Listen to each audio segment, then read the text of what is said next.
Welcome to the July 16, 2024 Board of Adjustment meeting. I now call the meeting to order. The first order of business is the approval of minutes. I'll first take the approval of the June 18, 2024 minutes. Does anybody have a motion? I so move to approve the minutes. Is there a second? Second. Any discussion, additions, changes? Madam Chair, Yes, Mr. Rossi?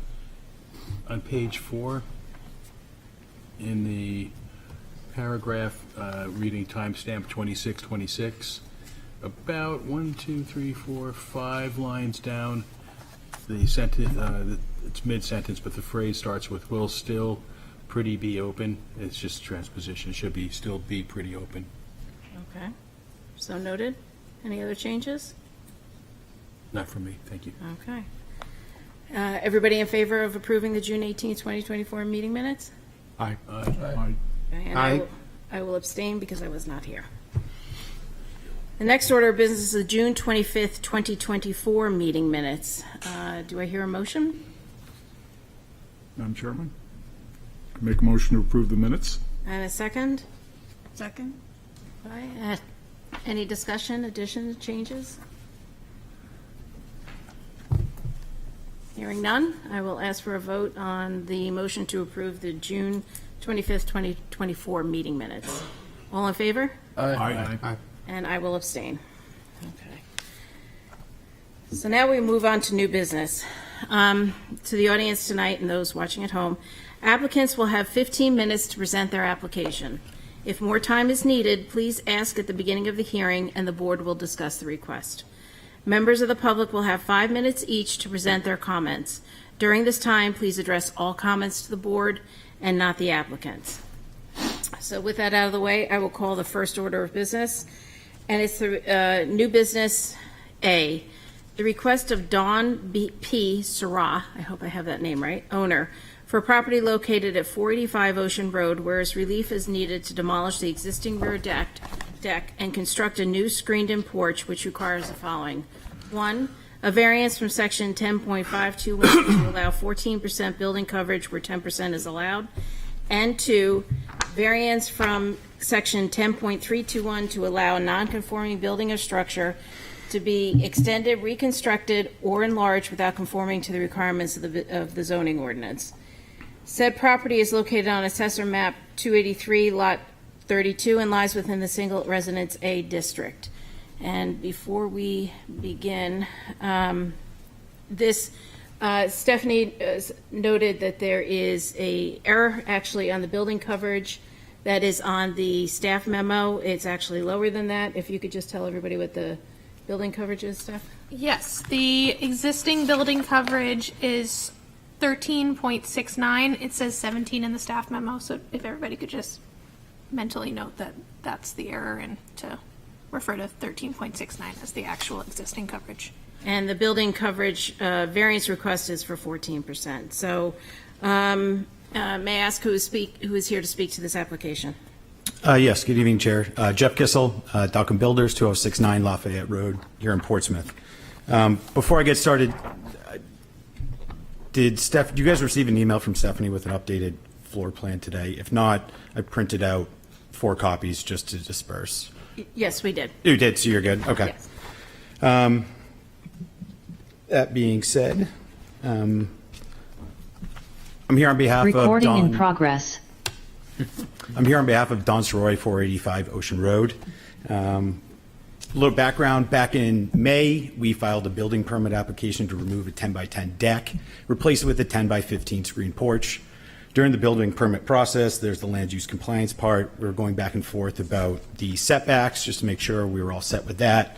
And it was then that we received an email stating that according to zoning ordinance section 10.321, if something is demoed, then it loses its non-conforming rights and cannot be replaced. The structure is non-conforming due to the building coverage, and demolition of the deck to be rebuilt is not allowed under the current zoning. If you keep the existing deck and build the screen porch from there, you would not need any extra approvals. However, if you would like to continue with the original scope of work, a variance would be needed.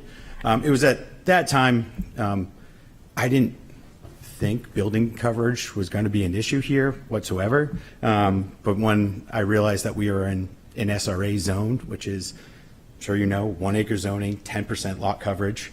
That zone goes from basically Mariette, which is the entrance to Maple Haven, all the way down to Buckminster.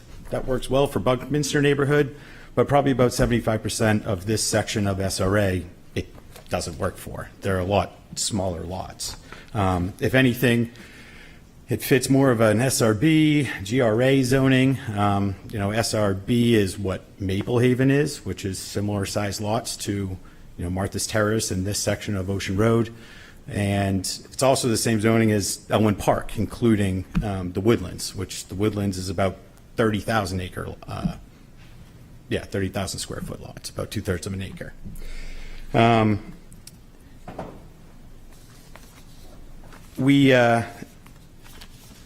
Before I get into the criterias, I think just to be clear, I have 1372 as the existing, not 1369. I mean, that's small numbers here, but They both round up to 14. that works. That was fine with us. And then we're basically just adding about 50 square feet to this lot coverage. We're going from about a little 13.75% to a little over 14%.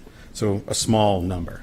If this house were to be built right now, it wouldn't be allowed, which is crazy to think that 1,000 square foot house is not allowed to be built on less than about a 1/4 acre lot. That's pretty much everything. I'm not going to take the 15 minutes. I'd take some questions and then I can go over the criteria unless you want to hear. I would like you to address the criteria first. There you go. Number one, granting the variance would not be contrary to the spirit and intent of the ordinance, nor will it be contrary to the public interest. Like I said, a large majority of these homes in this area are in this same exact situation. Granting the variance would observe the spirit of the ordinance, the characteristics of the neighborhood not be altered in any fashion by this project, nor does it threaten the health, safety, or welfare of the public. The existing structure and lot are already non-compliant with the existing SRA zoning. Number three, granting the variance would do substantial justice. Yes, the property is a non-compliant lot that is incorrectly and unfairly zoned for this neighborhood. There is no benefit to the public in denying the variance that are not outweighed by the hardship upon the owner. Number four, surrounding the property values would not be diminished by granting the variance. The new sunroom is a nice addition and investment into the existing property. This will increase the value of the applicant's property and those around it. An improvement to the livable space will not only help the property values of the surrounding properties, the values of the surrounding properties will not be negatively affected in any way. Little hardship of the provisions of the ordinance would not result in any unnecessary hardship. The existing structure as it stands today would not be allowed to be built under the current zoning. The SRA zoning provides a hardship for any sort of improvement to be completed as the property is unfairly and incorrectly zoned. Thank you. Any questions from any member of the board? Thank you very much. You can sit. Is there anyone here who would like to speak to, for, or against this application? Seeing none, is there anyone on Zoom, Steph? Nobody who's raised their hand. Okay, alrighty. So with that, I will close the public hearing, and I'll ask for a motion from the board. I'd like to make a motion to approve the variance as presented and advertised. Second. Okay. Your motion, Mr. Rossi? I'd first like to state the underlying fact that we're dealing with a difference in decimal places in terms of lot coverage. It's a little bewildering to me that we even have to be here to discuss a rounding issue where it's currently 14% and the new coverage is 14%. Second. Rounded down. So I think it's an unfortunate use of this board's time and of the applicant's time. Well, I'm going to interject at one say that the building coverage is 10%, so it is the I understand that. non-conforming use. So, It is non-conforming. So, The point I'm trying to make is that the change from the existing non-conformity is de minimis. So on that basis, as the underlying fact, putting aside my petty gripes and just getting back to the business at hand, granting the variance will not be, items 1 and 2, granting the variance not being contrary to the public interest and observing the spirit of the ordinance, There's no impact on the safety or general well-being of the public in making this minor change in the lot coverage, and therefore these two criteria are satisfied. Granting the variance would do substantial justice. There's no conceivable loss to the general public by replacing the current structure with the new structure, which is behind the main house, not even visible from the road, and approximately the same size as the existing structure. Therefore, that criterion is also satisfied. Granting the variance would not diminish the values of the surrounding properties. Again, on the same basis, there's no real change of any substance to the current condition, and the values of the surrounding properties, of course, are based on the current condition of this property, and therefore this criterion is also satisfied. The unnecessary hardship, as the applicant pointed out, this is a sub-sized lot. Any change whatsoever, short of completely demolishing and eliminating the structure and replacing it with some, well, I'm not even sure you could replace it with anything in this zone, is going to be out of conformance, and therefore there is no reasonable use of the property in strict conformance with the ordinance, and that criterion is also satisfied. That's it. Anything to add, Mr. Rayo, for the second? Yeah, I'll just say that, I mean, I think the applicant made an excellent argument that this parcel essentially is an SRB-sized parcel. The SRB calls for 100 feet street frontage and a depth of 100 feet. This is a 100-foot by 100-foot parcel. Admittedly, it doesn't have the full 15,000 square feet that an SRB would, but it is essentially, it's far more like SRB than the SRA, and that allows 20% coverage, which makes sense for a parcel of that size. So I think it makes perfect sense. I will say I don't think it's a petty gripe about this. I mean, I feel badly that we are, taking a resident through this process that costs money and time to be able to essentially change an open deck to an enclosed screen porch with no real impact on the actual, zoning characteristics that we're talking about here. So, I wish we could find some way of better accommodating that. That's all. Okay. Any other comments from the board members? Okay. I will call the vote. The motion is to approve the variance as presented and advertised. And I'll start with Mr. Mattson. Yes. Mr. Rossi? Yes. Mr. Rayum? Yes. Ms. Record? Yes. Mr. Nees? Yes. Mr. Mannel? Yes.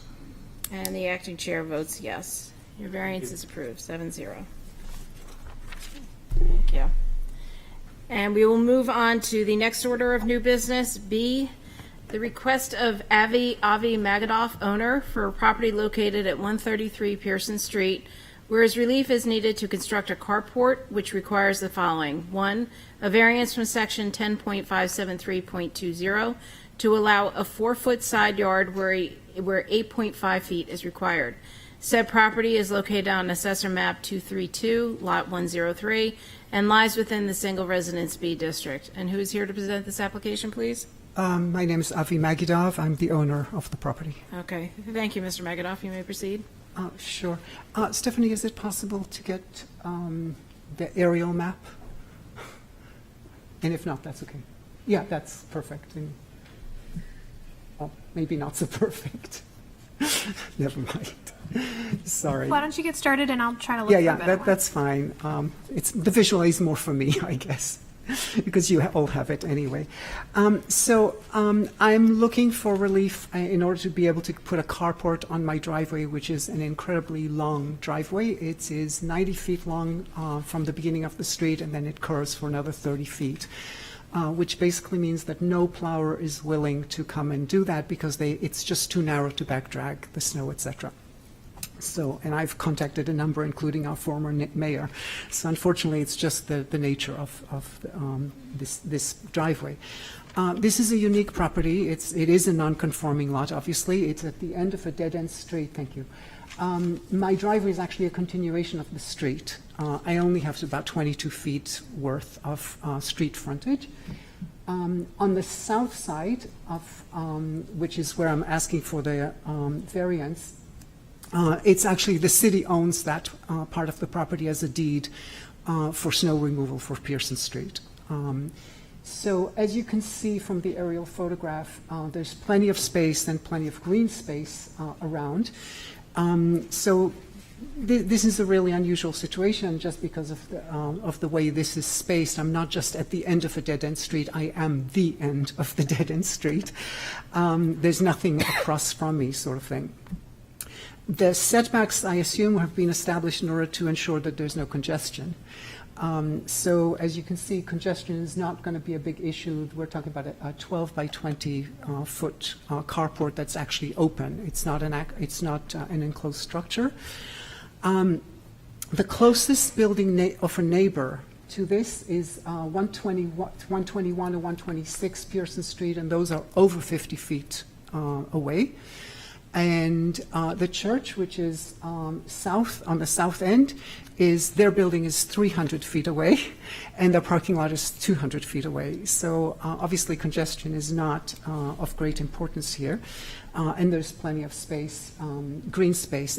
Well, also by placing the carport there, I'll be able to take out about 800 square feet of the asphalt driveway, which is half the driveway, and convert it back to natural state, which is a good thing. In terms of, it will be about 25 feet away from my house. So again, there's no safety issues, access issues, et cetera, at least as far as I can tell.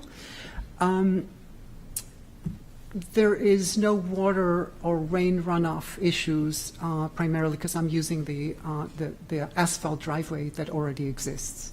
So I'm basically eliminating any congestion in terms of natural resources. There's no imposition on the other properties.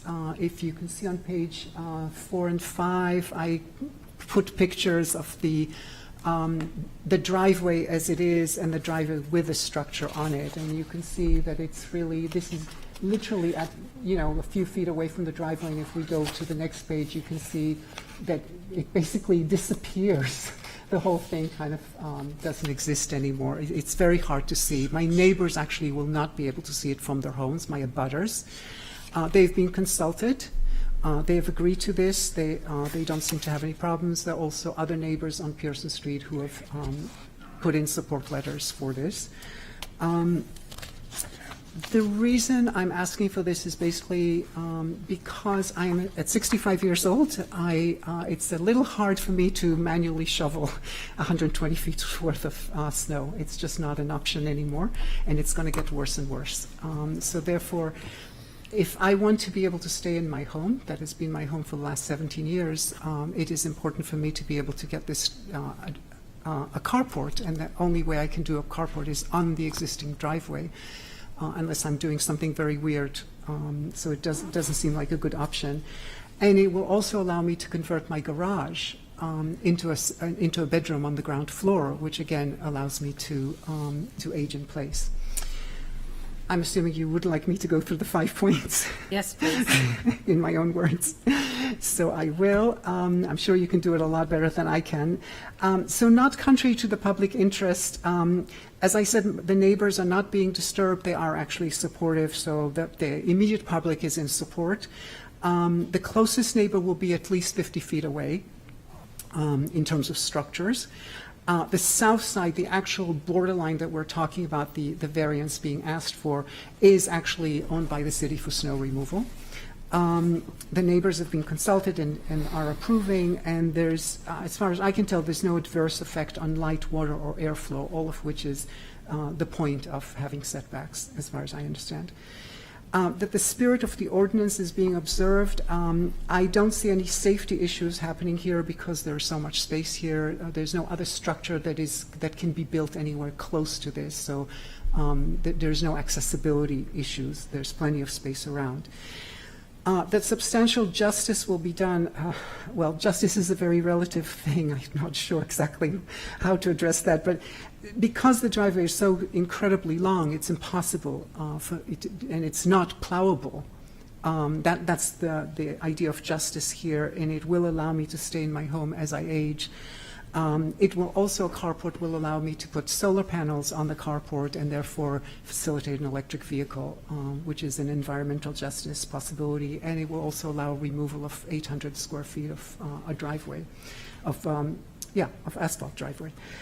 In terms of the property values not going down, so as you can see, most of the properties on Pearson Street, in fact, every single one of them does not conform to setbacks. It's just the nature of our street, as well as Sweat Street, Woodworth, and Leavitt, which are on the other side of Middle Road. They're equivalent streets, sort of small, nobody goes there kind of streets.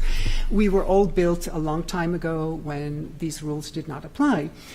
There's only one house on the street that has 30 feet from the street. Everybody else is about 20. The side, are also different. It's just the nature of the neighborhood, and yet home prices are not going down. Nobody moves into this neighborhood in order to be in a, 5-acre lot, etc. Just to give you a more recent example, 65 Pearson Street in the middle of my street has a garage that was approved with a 3.5 foot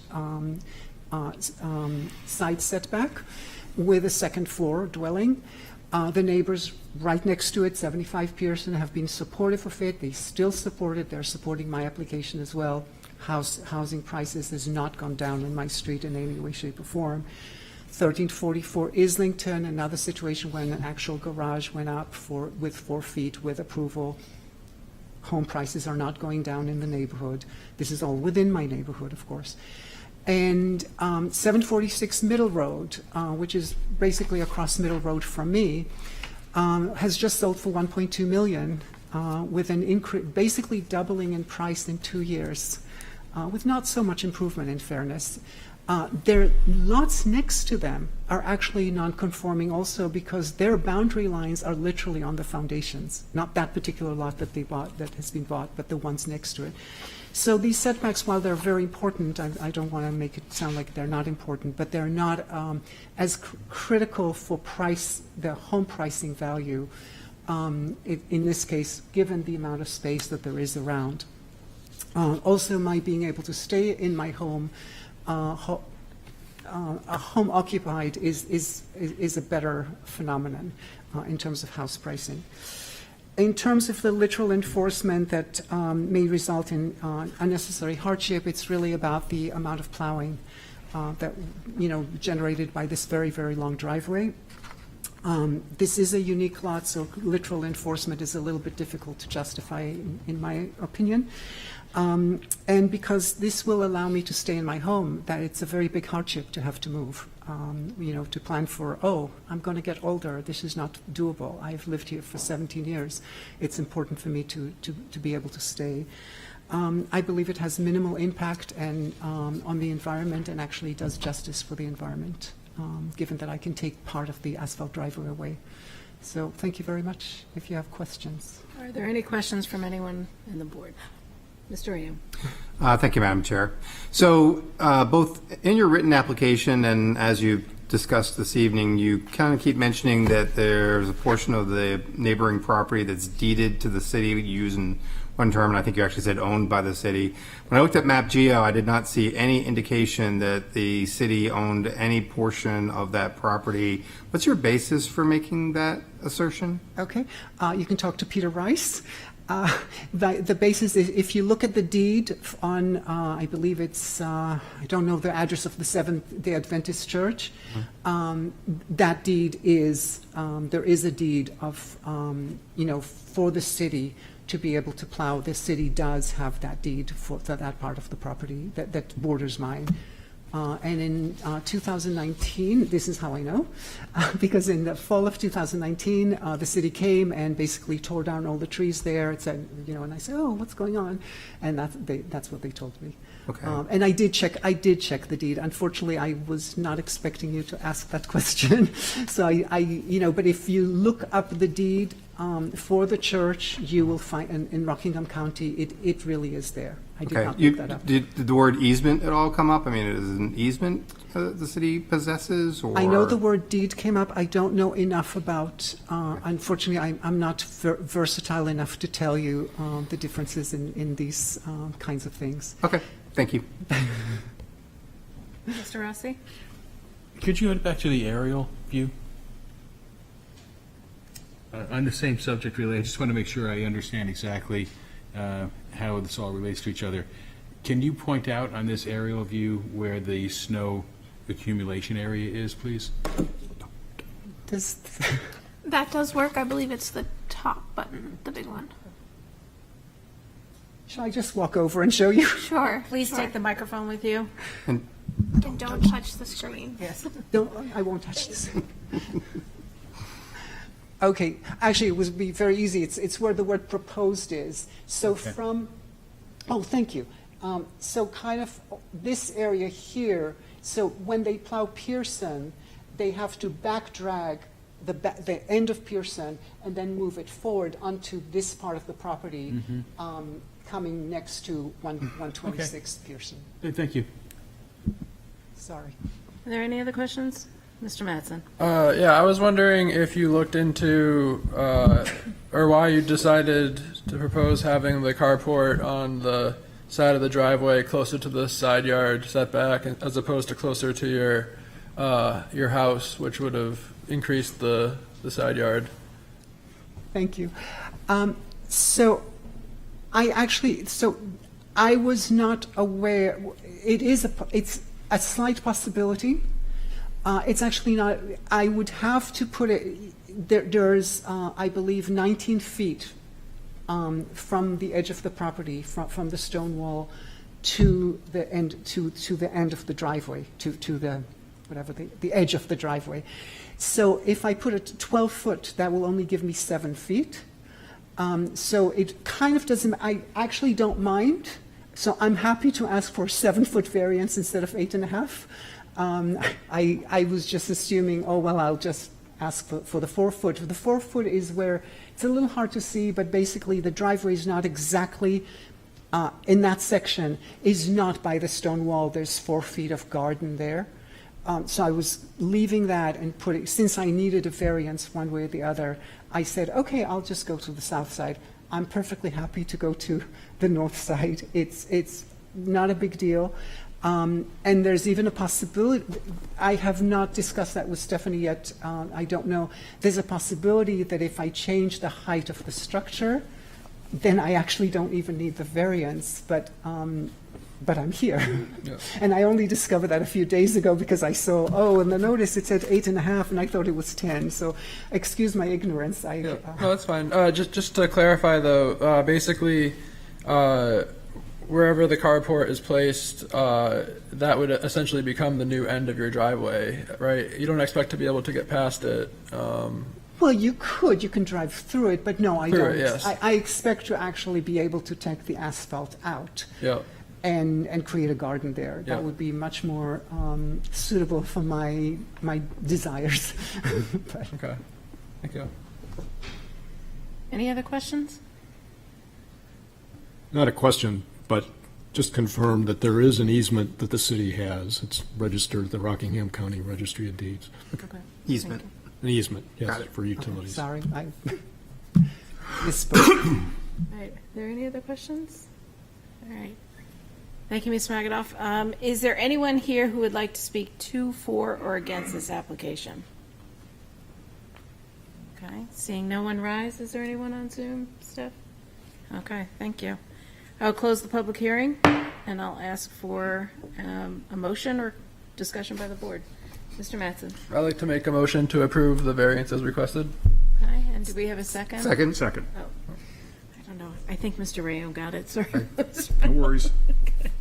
Mr. Mattson, your motion? Yep. So going through the criteria, I'll take the first two together. The variance is not contrary to the public interest and the spirit of the ordinance is observed. The proposed use here doesn't conflict with the explicit or implicit purpose of the ordinance, and it doesn't alter the essential character of the neighborhood, threaten public health, safety, or welfare, or otherwise injure public rights. This is a pretty minor request for an open carport that essentially follows the purpose of the ordinance. Substantial justice is done. The benefit to the applicant is not outweighed by any harm to the general public or to other individuals. This carport on the dead-end street is quite far away from any neighboring properties, and it has a minimal visual change. The values of surrounding properties are not diminished. There's been no expert testimony to suggest otherwise, and the applicant demonstrated some other garages even that haven't been harmful to property values. And for literal enforcement of the hardship would result, literal enforcement of the ordinance would result in unnecessary hardship because the special conditions of the property to distinguish it from others in the area. There is no fair and substantial relationship between the general public purpose of the ordinance provision and the specific application of that provision to the property. And the proposed use is a reasonable one. We'll start with that this is a reasonable request to have a open carport in the applicant's driveway. And then the unique aspect of this property is it being on a dead-end street with minimal street frontage, and the side yard is butting up adjacent to a very large church property that the purpose of the side yard with preserving light, air, and privacy, that will still be maintained, so it's not a problem. Do you have anything to add, Mr. Rayo? Yeah, this is a kind of really unique property. It is listed as being on Pearson Street, but in fact, it was probably originally created for the paper street that was never completed, which had the name apparently Sherburne Street, according to MapGeo, not to be confused with Sherburne Road.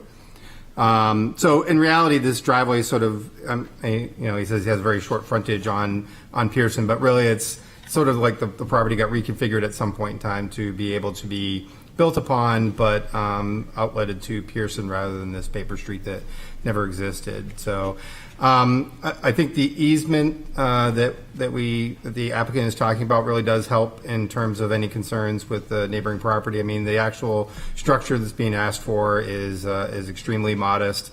There might be some possibility to force it a little further away from the property line, but there's really nothing in the public purposes for the ordinance that would say that it's worth putting the applicant through that.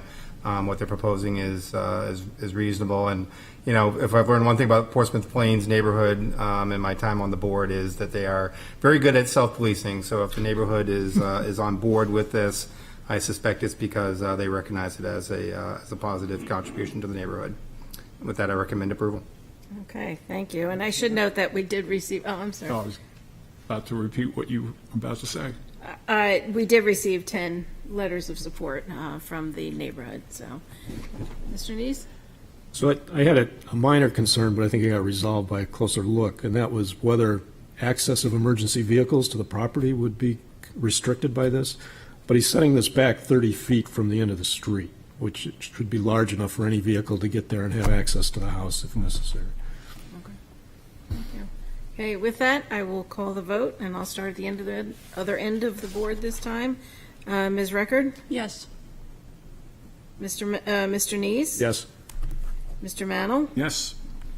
Mr. Mattson? Yes. Mr. Rossi? Yes. And Mr. Rayo? Yes. And the acting chair votes yes. Your variance application is approved, 7-0. Okay, thank you.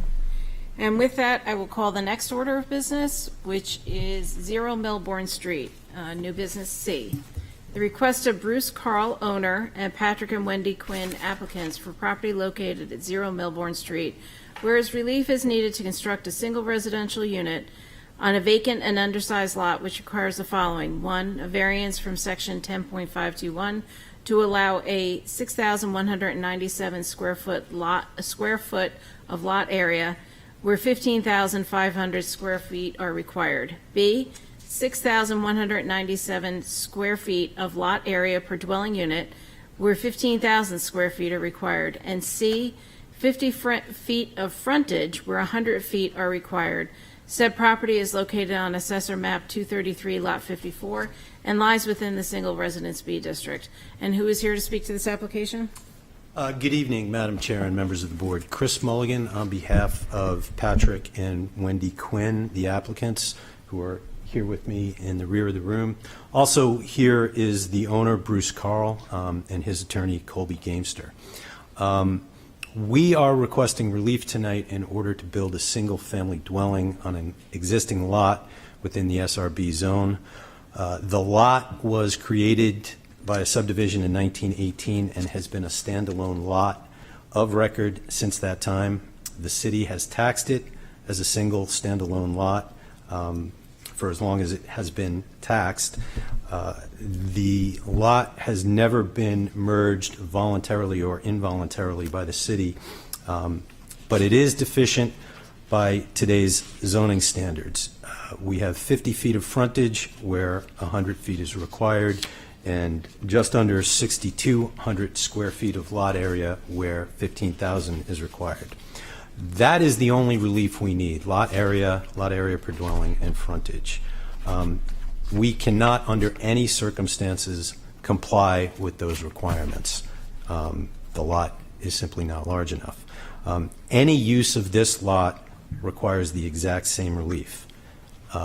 Effectively, there are no other uses in your table of uses in the SRB zone other than a single-family residence that would be appropriate for this lot. The proposal is dimensionally compliant otherwise. We meet all required setbacks, building coverage, open space requirements, and height requirements.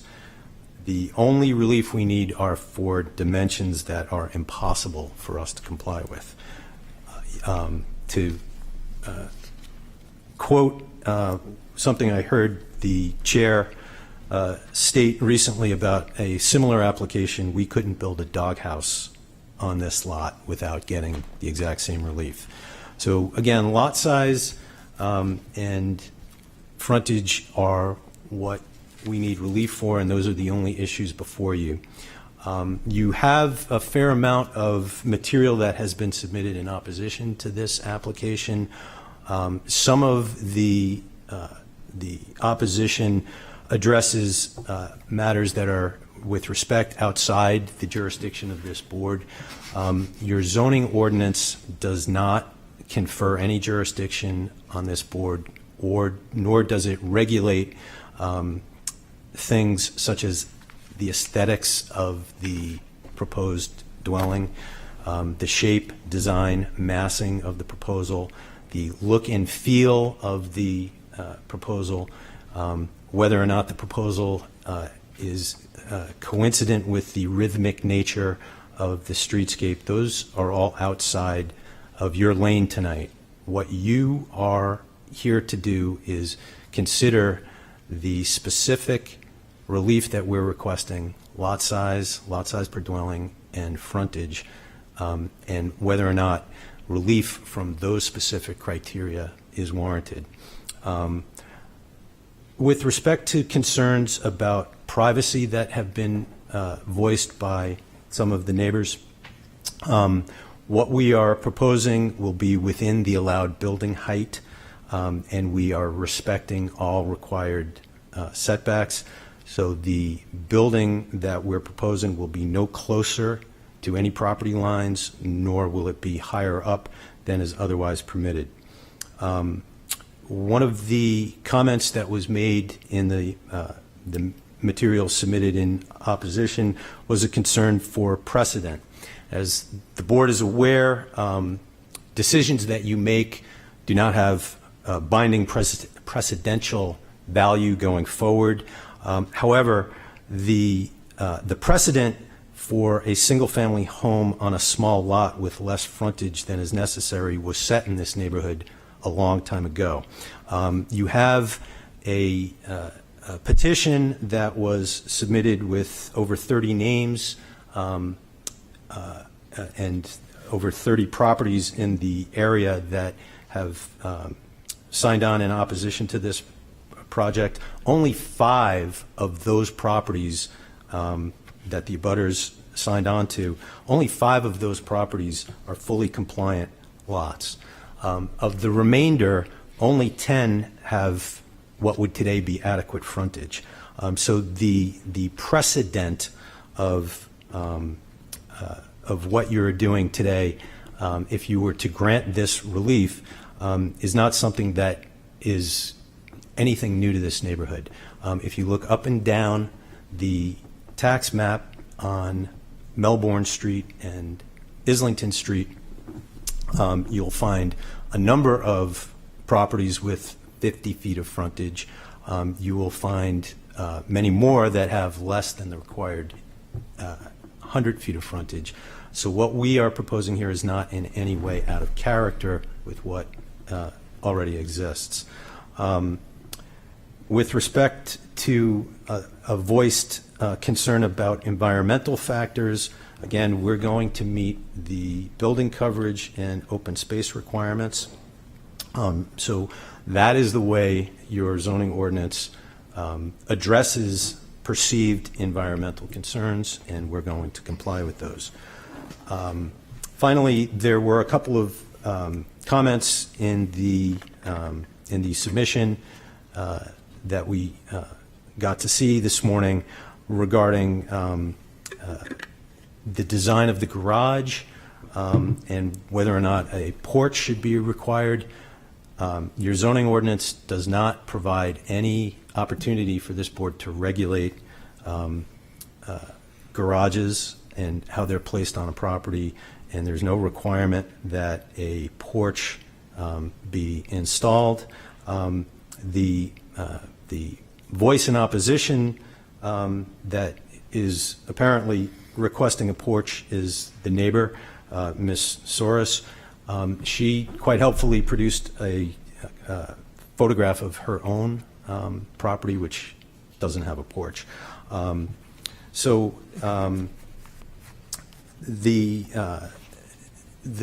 With respect to the concern that was articulated regarding safety, this would be the only curb cut and driveway on this side of Melbourne Street between Essex and Sheffield.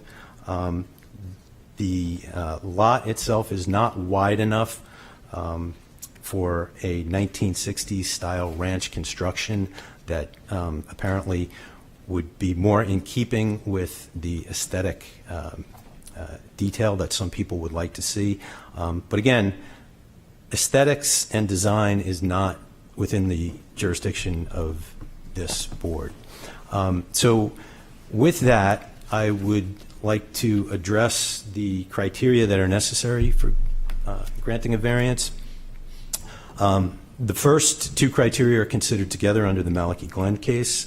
That is, granting the requested variance will not be contrary to the spirit and intent of the ordinance, nor will it be contrary to the public interest. Here, you have to consider whether or not granting the variances will alter the essential characteristics of the neighborhood or threaten the health, safety, and welfare of the public. Neither of those are the case in this matter.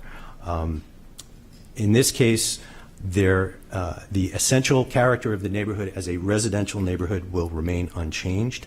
A single-family dwelling on this lot is the only effective use of this lot that is allowed under your zoning ordinance.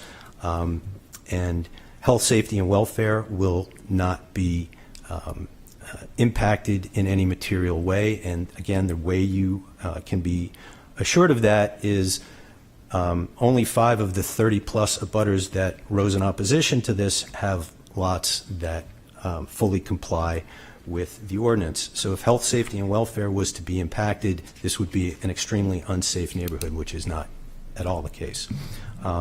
The neighborhood is characterized by small lots and with many nonconformities.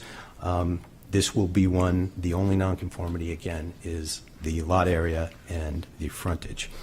The next criteria, substantial justice, would be done by granting the variance. Here you have to balance the loss to the applicant against some gain to the general public if you were to require strict compliance with the ordinance. If you were to require strict compliance with the ordinance, this lot would be completely undevelopable. The loss to the applicant far exceeds any gain to the general public, especially considering the number of nonconformities and lots with insufficient frontage and lot area within the immediate vicinity. Values of surrounding properties will not be diminished by granting the variance. Here, what we're proposing is new construction, fully code-compliant home. We'll have appropriate landscaping and screening, and property values will increase as a result of that. As Ms. Soros pointed out, in 2021, I believe, a very similar application was before this board on Islington Street. Not apples to apples, and again, not precedential value, but it was a lot that is very similar, 50 feet of frontage and 100 feet of depth. My late colleague obtained variances for that project in 2021. Since that time, the home has been built and values of surrounding properties have not been diminished in any way as a result. The same will happen here. Then finally, there are special conditions associated with this property which create an unnecessary hardship. This lot is a lot of record that is smaller than many of those in the immediate vicinity. It is deficient as to frontage and lot area. Those are deficiencies that we cannot correct, and this will be the only lot on this side of Melbourne Street between Sheffield and Essex Street that will have a curb cut. Those are special conditions of this property that differentiate it from others in the neighborhood. So there's no fair and substantial relationship between the purpose of the ordinance and its application to this property. The use is a reasonable use. It's a single-family use in a single-family zone, permitted by right, that use, so it's deemed reasonable. Beyond that, if you find that we haven't met the hardship criteria, there's the alternative hardship criteria that you can find a hardship nevertheless exists because the property cannot be reasonably used in strict conformance with the ordinance, and therefore a variance is necessary to enable a reasonable use of it. And that's absolutely the case here because there's nothing we can do with this lot that would not require the exact same relief. If we were not to get relief for this lot, the city would essentially be performing an inverse condemnation because there is no use on this lot that it can be put to. So that is the application. One last thing I want to just share with the board, because some of the comments that were made in opposition had to do with the design and the three-story design of the property. So what I'm going to hand up to you is a tax card that I think is very interesting. Thank you. Thank you.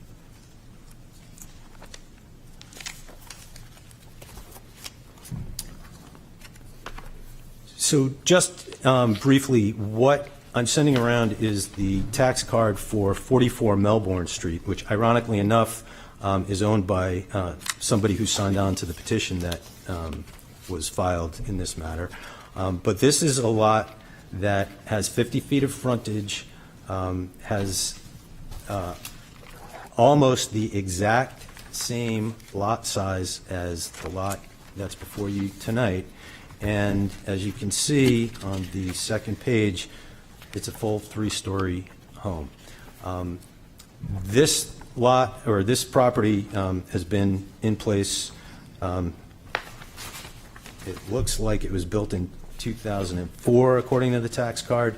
Again, this property is nearly identical, and no negative effect that you've, or I expect you're going to hear about from the abutters and the others in opposition, has befallen the neighborhood as a result of 44 Melbourne Street. So we understand people would prefer to see this remain open space, but The owner of the property has rights, and one of those rights are to develop it, and in order to do that, these variances are absolutely necessary. So if you have any questions, Well, thank you, Attorney Happy to Mulligan. entertain them. Thank you. Any questions from the board? Mr. Mano? 44 Melbourne Street yes, sir. was built in 1917. It's right on the front of your tax card. All right, What so, you're looking at the is second an building. addition they made to the third floor. got it. Is that the 2004, sir? So it was built when Daniels Park was originally Got it. Okay. done. That zoning has changed since then. Yes. Is there any other questions from the board? Mr. Ram? Thank you, Madam Chair. I know you said that 233-54 has been an independent lot since it was created. Has, through your research, have you identified, has it been in common ownership with 233-55 for that whole entire time? 124 Melbourne Street, is that? I'm talking the lot numbers. Okay. So 233-54. Yeah, Your subject lot, currently owned by the owner of 233-55. Has that been always the case, or has that It changed? has been the case for, and Mr. Carl's here, he can amplify that, but it has been the case for a significant period of time. The lots have never been merged either voluntarily by the owner or involuntarily by the city, so they are separate lots. Okay. But you are correct, they are in common ownership. Yeah, I just wasn't sure if that's how long that has been the case, or, but your research, you don't have that exact. I don't, but I don't, frankly, I don't think it really matters.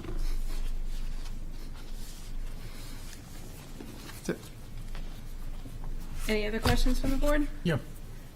Mr. I'm interested in your reasoning behind statements like the 50-foot frontage of the property you referenced that had no impact on the surrounding property values, or this three-story 44 Melbourne Street had no impact, or has no impact on the surrounding properties. How do you know that? Well, What's you your know, point of reference? If you look at property values in that neighborhood in general, since these improvements have been made, property values have not gone down.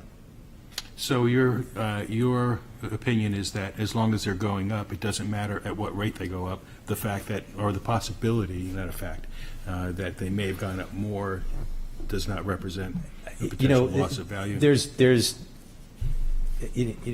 Pegging property values is an art, not a science.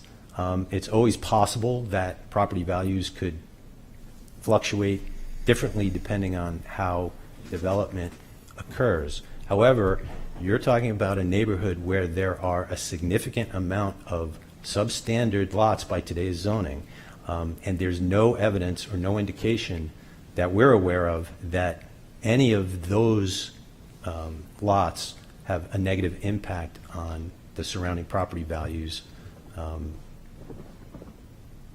or the property values in general within the vicinity.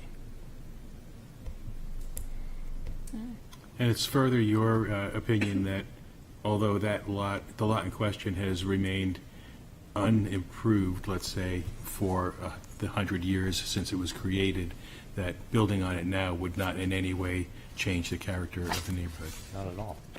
Interesting. Thank you. Thank you. Are there any other questions from any members of the board? Okay, thank you. Seeing none. Thank you. Attorney Mulligan can sit down. If anyone is here to speak to, for, or against this application, please do so now. You can line up if you want. Please remember that you are restricted to 5 minutes. Thank you. Good evening. I'm in the against category. My name is Duncan McCallum. I'm an attorney here in town, and I represent Sheila Reardon, who is one of the direct abutters to the subject property. She lives at 105 Essex Street. And although she is the only one who has formally retained me, I feel it is safe to say that I also speak for the 35 or so other residents, neighbors in the vicinity of the property who signed the statement in opposition to it. Now, in calling the property in question a standalone lot, the applicant and its attorney, I think, are telling you considerably less than the full story. The fact of the matter is that the lot and the one next to it are owned by the same owner. Let's see, I'm glad that the property's up on the screen, so if I can figure it. Can you hear me? Yes.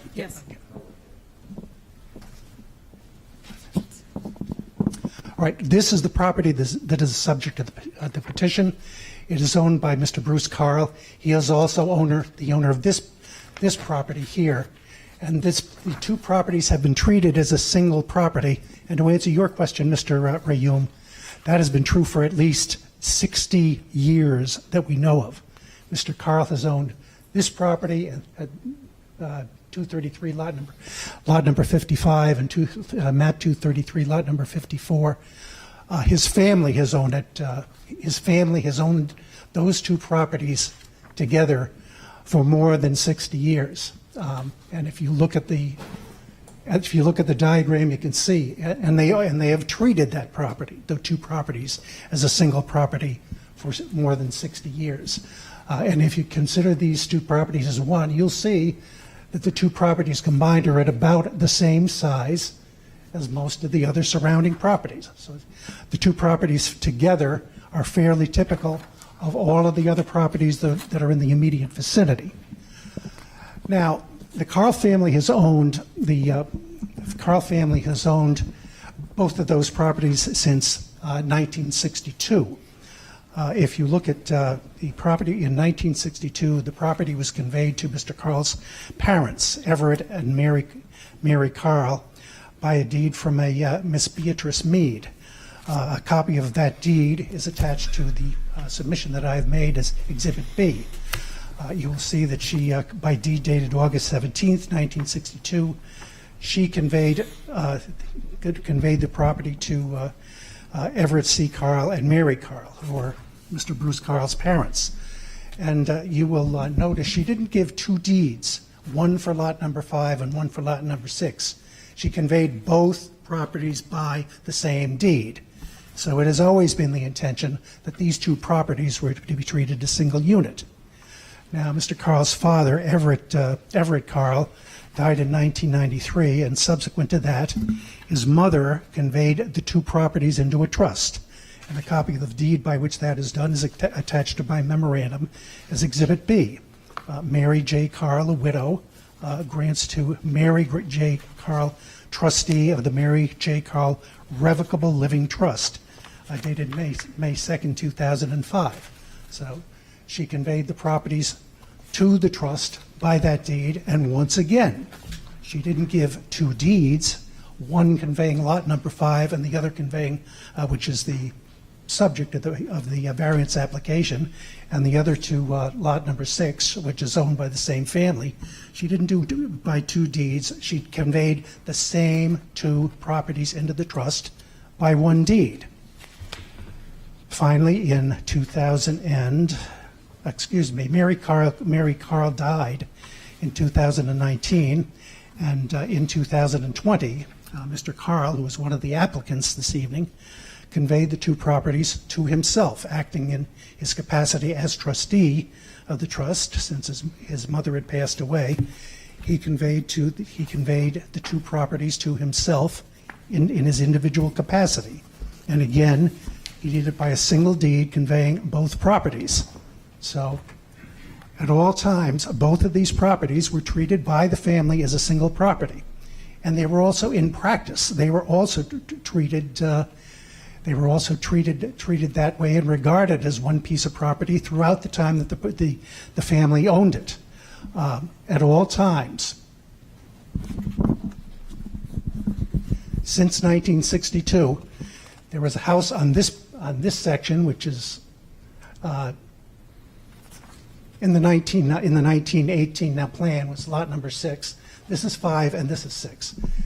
Lot number 6. Attorney McCallum, you're out of time. Could you please, you can stop your presentation now and come back and finish it. All right. Okay. So if anyone else is here to speak to, for, or against, could you please address the?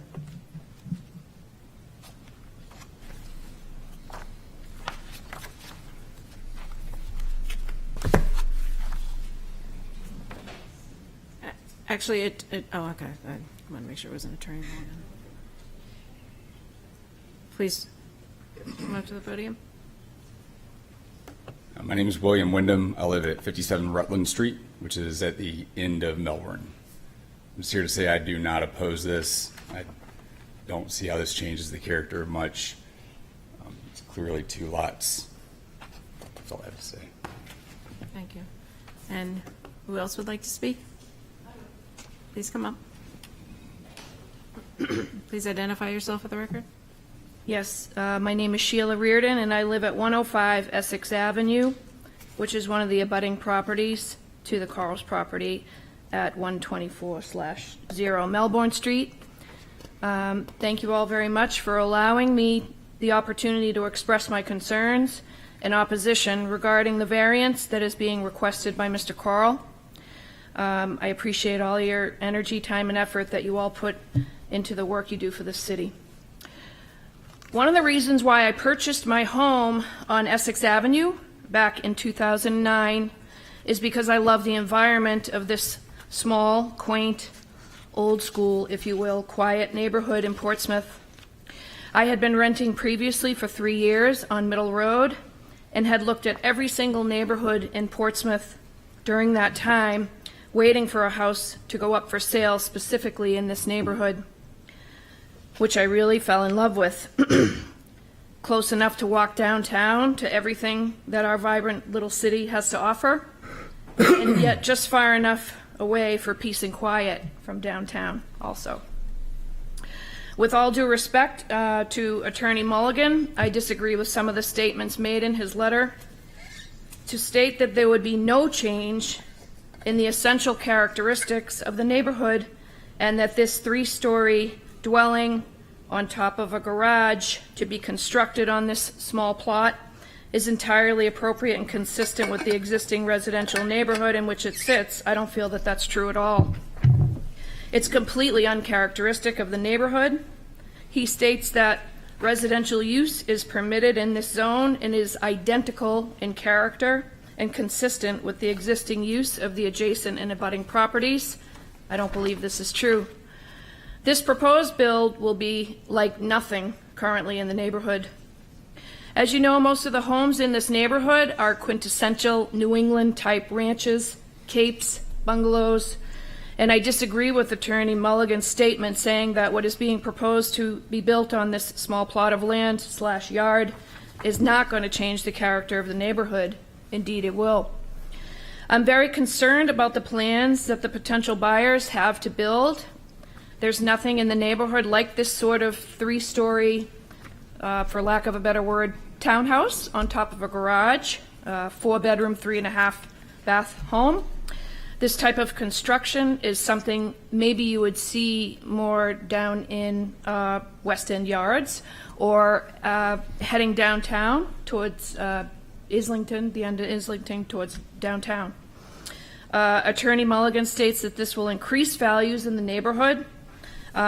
Personally, I feel that this type of property is going to devalue my property. It directly affects my surroundings, the privacy, the lighting, the air, the space, everything. There are beautiful, very old maple, oak, and ash trees between our 2 properties that I don't want to see touched.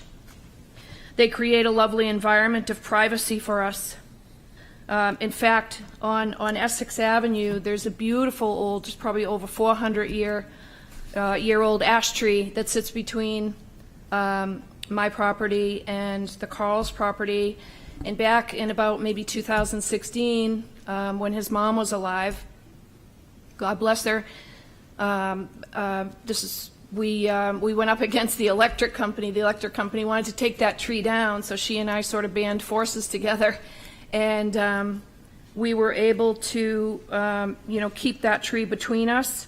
It adds a lot of character to the neighborhood. When you're driving on Islington and you turn down Essex, it's the first thing you see, this beautiful, grandiose tree, and it's on both of our properties. I just wanted to let you know you have a minute left. Okay, thank you. I'm going to skip some of this stuff, but really, basically, in a nutshell, I have a sun porch off the back of my home with a fenced-in backyard and all kinds of beautiful blooming perennials back there. It's been a labor of love for me for 15 years. When you walk out right now, I see a beautiful little bungalow. That's their home, 124 Melbourne, and its lovely yard. And it's extremely disheartening and disturbing to me to think that a 3-level story structure that resembles the townhouse going in there, looming over my backyard and my property. The bedrooms up top will be looming over my backyard. I bought in this wonderful neighborhood because it's private and quiet. I have a privacy fence around my property, and this potential structure that they want to build affects everything around me. It will give a sense of crowding in the neighborhood. The structure won't fit in. And then I wonder what's going to happen when that property is built. What's going to happen to the beautiful little bungalow? Your time's up. You can come back and finish your presentation, but we need to give other first-time speakers Okay. their 5 minutes. Thank you. Thank you very much. I appreciate it.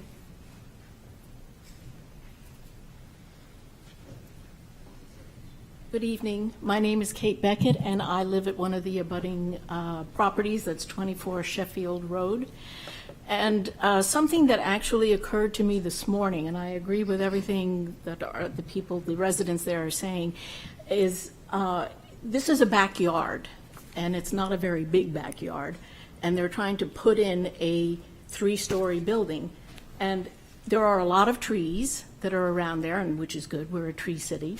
And our backyard gets very little sunlight. Now, the sun sets, if you look at the front of their house on Essex, that's their front door, the sun is setting west, and it faces a little west-northwest. If a 3-story building goes up there, we're going to have no sun in my backyard, and it will change how we live in our house. Our home will not be the same again with this huge structure there. So, and that's it. So, any questions? Thank you. Next time speaker, please. Next speaker, please. Hi, my name's Charles Cormier. I live at 227 Melbourne Street, and I agree with everything that Attorney Mulligan said. They own the property, they have a right to it, and they have a right to develop it. Thank you. Next, any more speakers? 2 for, against. My name is Kelly Cayo. I live at the aforementioned 44 Melbourne Street. We are a 3-story structure. It's not what I'm here to really object to. I was surprised 3 years ago when he put the property on that was a buildable lot next door to him. And it will change the character of the neighborhood. If you walk down Melbourne Street, you have a house, you have property. You have a house, you have a nice big property. It's part of the reason why I live there and not in Islington Street, where you have a driveway separating you from your neighbors. So I just feel that having 2 houses on those 2 lots it changes really the character of our neighborhood. So, thank you. Thank you.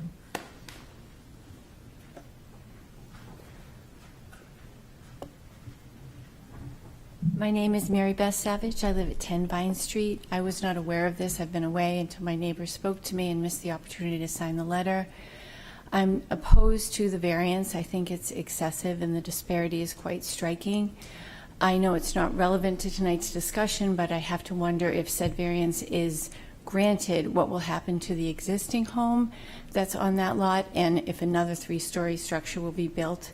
No one has said much about the safety implications of this. It is on a fairly busy intersection. I mean, there's a lot of fair amount of car traffic on the intersection of Essex and Melbourne. So I just didn't want it to set a precedence in terms of changing things in our neighborhood. I think said variance would create a structure that would very much be out of the context of our neighborhood and negatively impact our properties. Thank you. Thank you. 2 for, against. Madam Chair and members of the board, Is it possible to cede my first 5 minutes to Attorney McCollum? I don't know Other if that's- speakers who have already spoken can come back and speak again for an additional 5 minutes. Okay, thank you, ma'am. I'm Rose Sully. I live at 61 Sheffield Road, around the corner from said property. I'm here to speak against the variance. I'm echoing all the points made by other neighbors speaking against. An additional point I'd like to make is really sort of a comparison of square footage for all the abutters. With the two properties together, 124 Melbourne and 0 Melbourne, the total lot size would be 12,579 square feet, which is about the median of that property and all its abutters. I'm just going to list off real quick the abutter square footage. 10 Essex is 10,000 square feet. 64 Essex is 11,325 square feet. 105 Essex is, which is one of the abutters here, Sheila, who just spoke, is 13,939 square feet. 149 Melbourne, which is kitty quarter from this property, is 11,325 square feet. 105 Melbourne, which is directly across Melbourne from said property, is 22,651 square feet. So as you come into Melbourne Avenue from Islington, what you see is, structures and large spaces. With the requested variance, what you instead would see is this little tiny lot with potentially 35 feet of structure on 50 foot of frontage. And that is not in characteristic at all with the rest of the abutting neighbors. And that's all I have to say. Thank you very much for your consideration. And I know you all put a lot of work and time into studying these cases and visiting the lots to make sure you're making the best decision for all of us. Thank you. Thank you. Other first-time speakers, 2 for, against?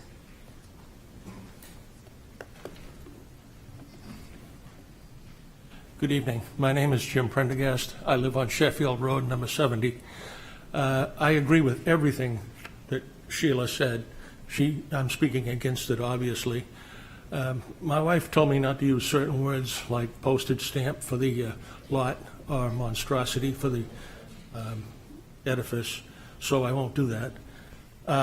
The size of the lot is so inadequate. The frontage is so inadequate. The square footage of the lot is so inadequate. I'm amazed that we're even standing here discussing it. So, again, I'm against the proposal. Thank you. Thank you. Any other first-time speakers? 5 minutes? Please come up. Hi. I'm Mike Weirbonix, 161 Essex, just down the street. I just want to say I'm in opposition.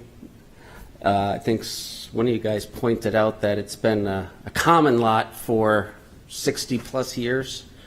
So it's been a yard for 60-plus years, and putting a house there is going to change our neighborhood. It's going to take away a little bit of green space. Someone else had said when you walk around the neighborhood, there's a house, there's some open space, backyard, all the way down the street.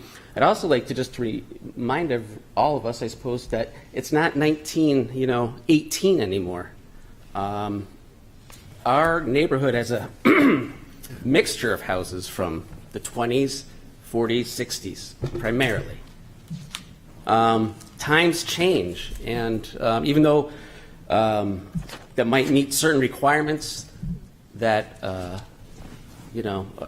buildability, I think that the nature of our neighborhood will change. We have some houses that are close together, mind you.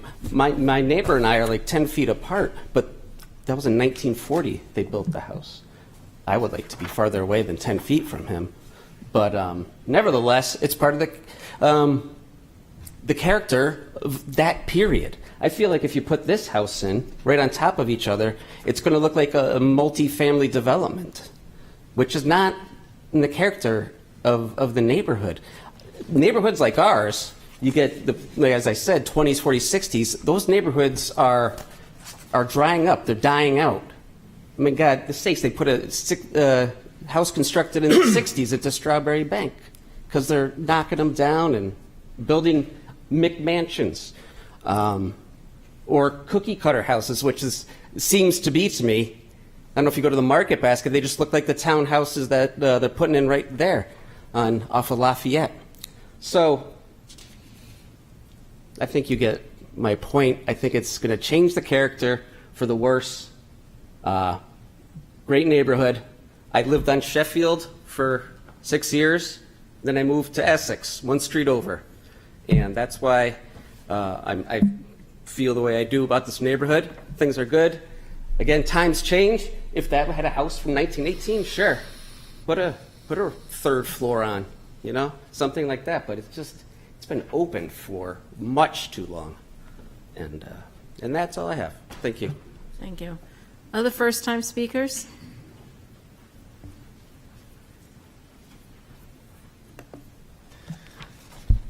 Good evening, Madam Chair, members of the board. Colby Gamester here tonight on behalf of Bruce Carl and his wife Claire, owner of record of 0 Melbourne Street.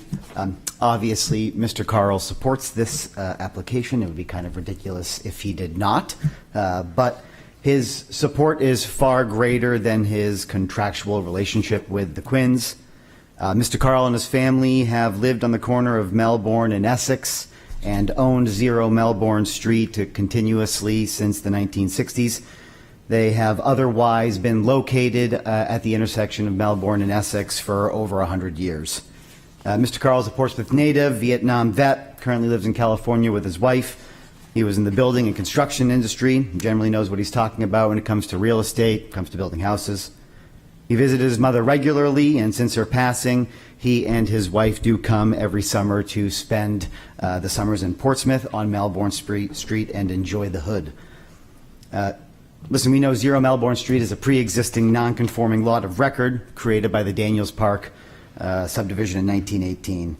The Carl family has been paying 2 separate tax bills on each of these properties since they've owned it, which is currently taxed at assessed value of $200,000 for the open lot 0.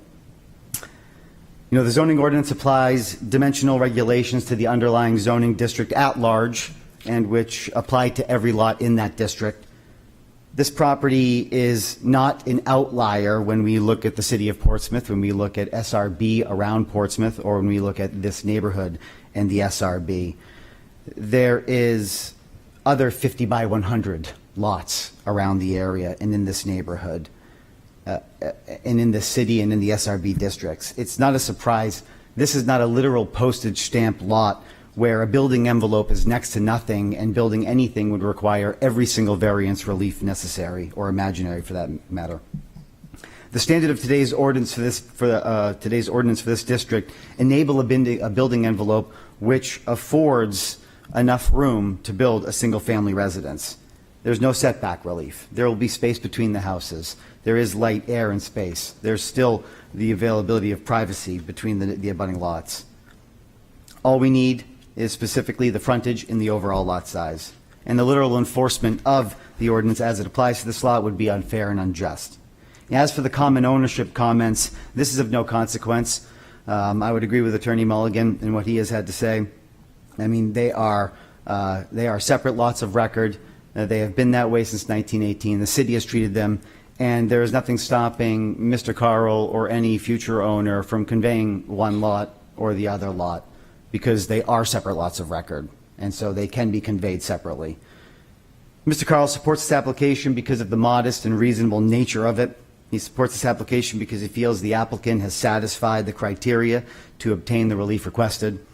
And finally, he supports this application because he and his mother before him and his family generally before that have been stewards of this property in this neighborhood, and he believes that the Quinns in their proposal will continue to be a steward of this property and the neighborhood by adding to the essential character, which is a single-family residential neighborhood.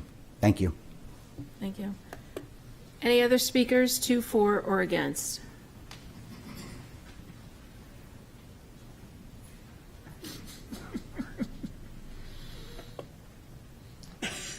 name is Joanna Soros. I live at 14 Sheffield Road, and I am a direct abutter to this property. I just want to start out by saying that my objection is based upon an analysis made by Mr. Rame. Did I say that correctly? Close enough. At a hearing involving 0 Islington Street held on August 17, 2021.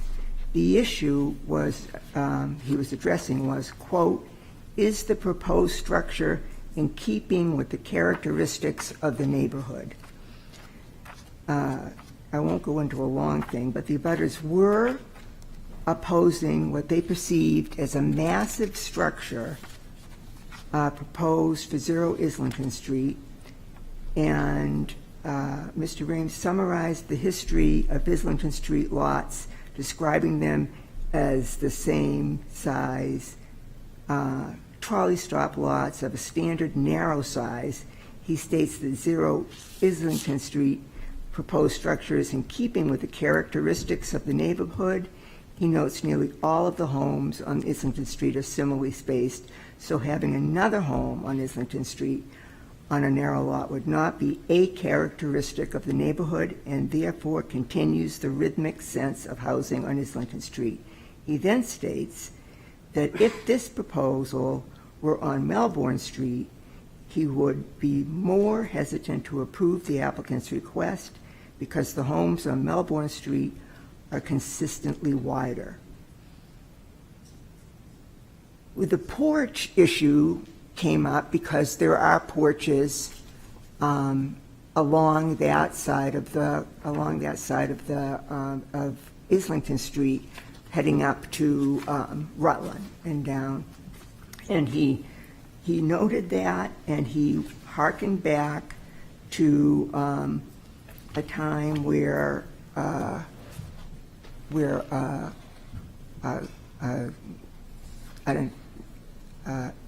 a person who lived on Richards Avenue wanted to enclose a porch, and the board denied that enclosure because, as he said, every single porch was open porch, open porch, open porch, open porch. Then an enclosed porch would be a characteristic of the street, and so that was denied. I just want to talk as much as I can now about what the structure looks like, and I wish we could put up the picture of the structure that was taken from the internet. That was really basically all we could look at and see what it was going to look like, what this one structure would look like from front and back. Can you do that? It's up to you. Usually we don't do back and forth. We have it in our packets. You do? Yes, we it's do. part of the application? Yes. Okay, so can you put it up on there? It's okay because the board has it, so we're able to see it. It's on, and I will direct the board members' attention to it. It is on page 77 of our packet. Okay, so the structure is 3 stories high, and it's not 35 feet high. It's 29 feet high.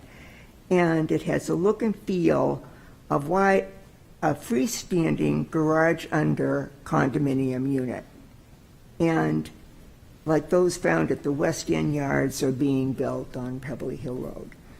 There's no such structures in the Melbourne, Sheffield, Hampshire, or Essex neighborhood. And this will be an a-characteristic structure, and my objection is based on the fact that such an unusual structure is a characteristic of the long-standing neighborhood and disrupts the rhythmic nature of the neighborhood. As you know, the homes on the street are ranch houses, capes, 2-story houses built on, and then the large houses on Melbourne Street that were built in the earlier 1900s. Most of the homes are vintage 1950 homes and are 1- or 2-story dwellings. And I just want to go over this a little bit. It is my understanding. Excuse Am I me, your getting towards my time? Your 5 minutes are up. Thank you. You can come back and finish your presentation, but we need to give other first-time speakers 5 minutes to speak.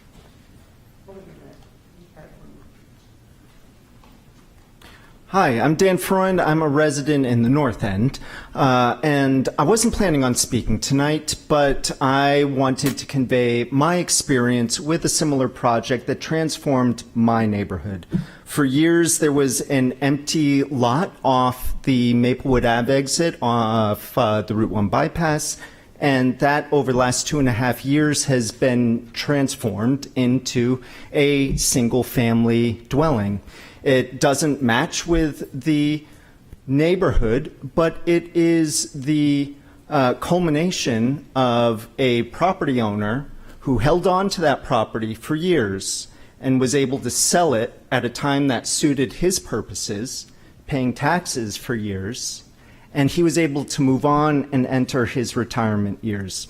I think that the notion that one holds private property rights and is able to convey that to a new owner shouldn't preclude one from using that property in a manner that is both respectful but also progressive. I wasn't planning on getting up and speaking, but I wanted to share my experience because honestly, I wasn't a fan of the project when it went in. But who am I to say that that property owner shouldn't be able to leverage that property for uses that they deem worthy? That's all. Ms. Thank Warren, you. could you please give us your address? 37 Prospect Street. Okay, thank you. Are there any of the first-time speakers who would like to speak to, for, and against, or against?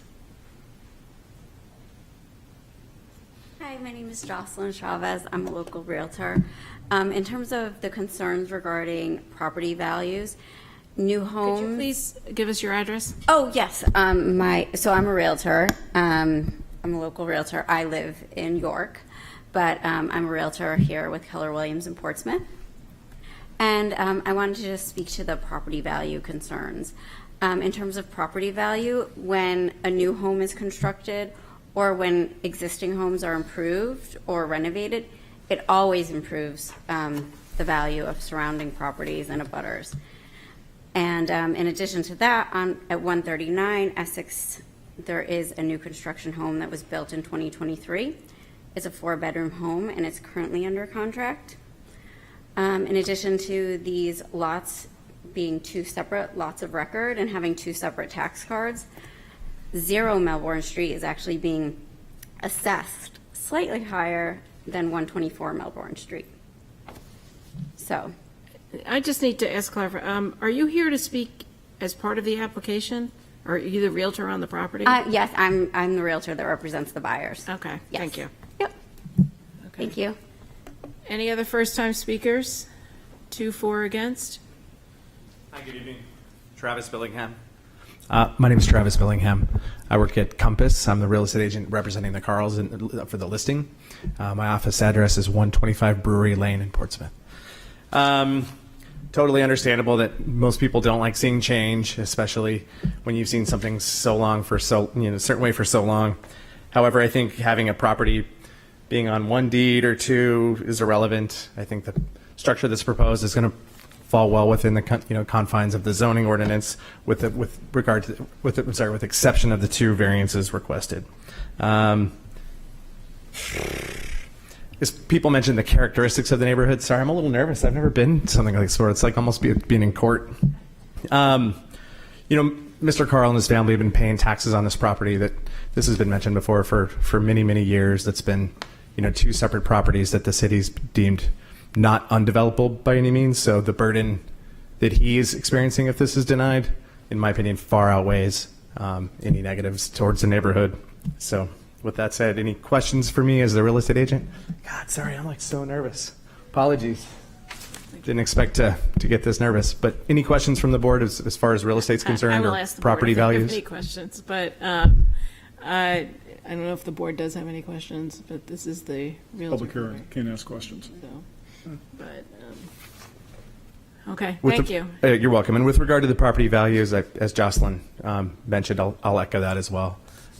Comparable sales data is crucial when people are looking at property values, and appraisal standards go and seems to almost always improve the neighborhood. So as long as something can be done in a classy way, I don't see any reason to deny it. Thank you. Are there any other first-time speakers who wish to speak to, for, or against? Okay, are there any on Zoom, Steph? Nobody's raised their hand. Okay, so at this point, I will ask for those who didn't get a chance to finish their thoughts, in other words, second-time speakers who wish to speak to, for, or against, to please come to the podium. Good evening, Duncan McCallum. Once again, picking the things up where I left off. Not only has the history of the conveyances been such as to treat both of these pieces of property as a single piece of property, but it has been treated by the owners themselves as if it were a single piece of property. The so-called standalone lot, for which they're seeking variances, has always been the backyard for the residential dwelling that sits on the other property that is owned by the owner, Mr. Carl, and that has been owned by the family. That has always been the case. When his family bought the property in 1962, that same house was standing there, and the backyard was always the backyard. That's always the way it's always been. Furthermore, that is consistent with the rest of the neighborhood. The character of the neighborhood is such that it consists of moderately good-sized properties with single-family dwellings and large front yards or large backyards or large side yards or some combination of the three. That is the character of the neighborhood. It's fairly good-sized pieces of property with single-family homes and space in between consisting of large backyards and front yards.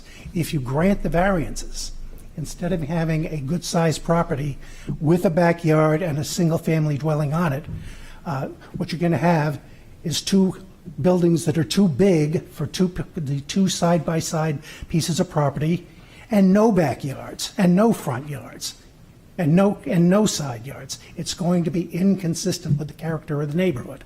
Now, as I think most of you know by this time, under the New Hampshire Supreme Court's ruling in Malachi Glenn Associates versus Town of Chichester, if the granting of a variance is going to fundamentally change the character of the neighborhood, the variance is not to be granted.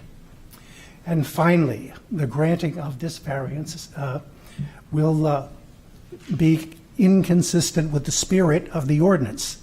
The spirit and purpose of the ordinance, and specifically of the 15,000 square foot requirement, is to prevent overcrowding of properties. That is the purpose. That is the purpose of that particular provision of the ordinance. The variances that are being requested tonight could not be more contrary to the spirit of that ordinance. As I say, instead of a property which, like the surrounding properties, is fairly good sized with a single family home and a sizable front yard, it's going to be two properties which, considering the size of the footprints of the properties, the property lines, the buildings are going to be oversized with no front yards, and it's going to increase overcrowding. So for those reasons, because it is inconsistent with the spirit of the ordinance, and because it will completely change the character of the neighborhood, the variance request should be denied. Thank you. Thank you, Attorney McCallum. And are there any second-time speakers who would like to speak at this time? I'd like to add to, again, Kelly Caio at 44 Melbourne, talking about some of the new houses that have gone up in our neighborhood. I wanted to talk directly to those.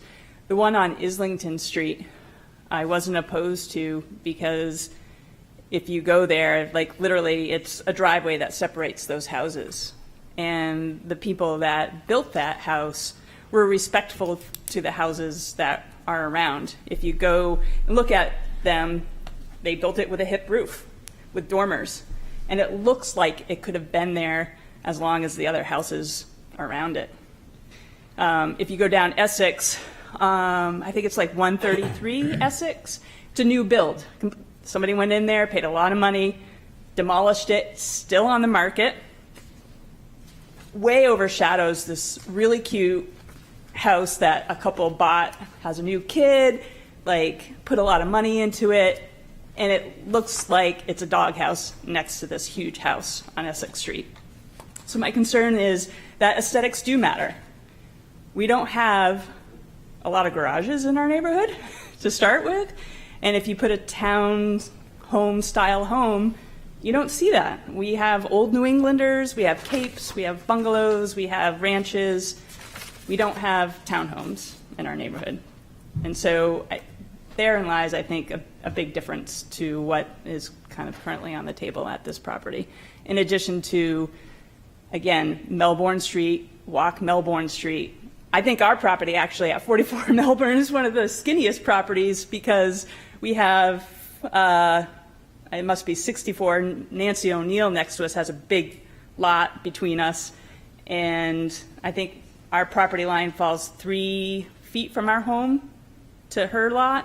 And then we have our driveway and our neighbor has their driveway. So we probably have one of the skinniest lots on Melbourne Street. But everybody else has these huge side lots that, you know, my worry is that everybody's going to start selling them and putting houses up. And talks a lot about precedent, you know, the pressure for housing in New Hampshire and Portsmouth in particular. You start putting houses on Melbourne Street right next to each other. It's not what I bought back in 2007. I bought in this neighborhood and loved the neighborhood. My husband and I played Love It and List It, and when we had kids and we decided to go up rather than move out of the neighborhood and buy something in Newington with lots of land because we love the access, we love that the character of the neighborhood, and so I guess that's all I have to say. Thank you. Thank you. Any other speakers, 2, 4, or against?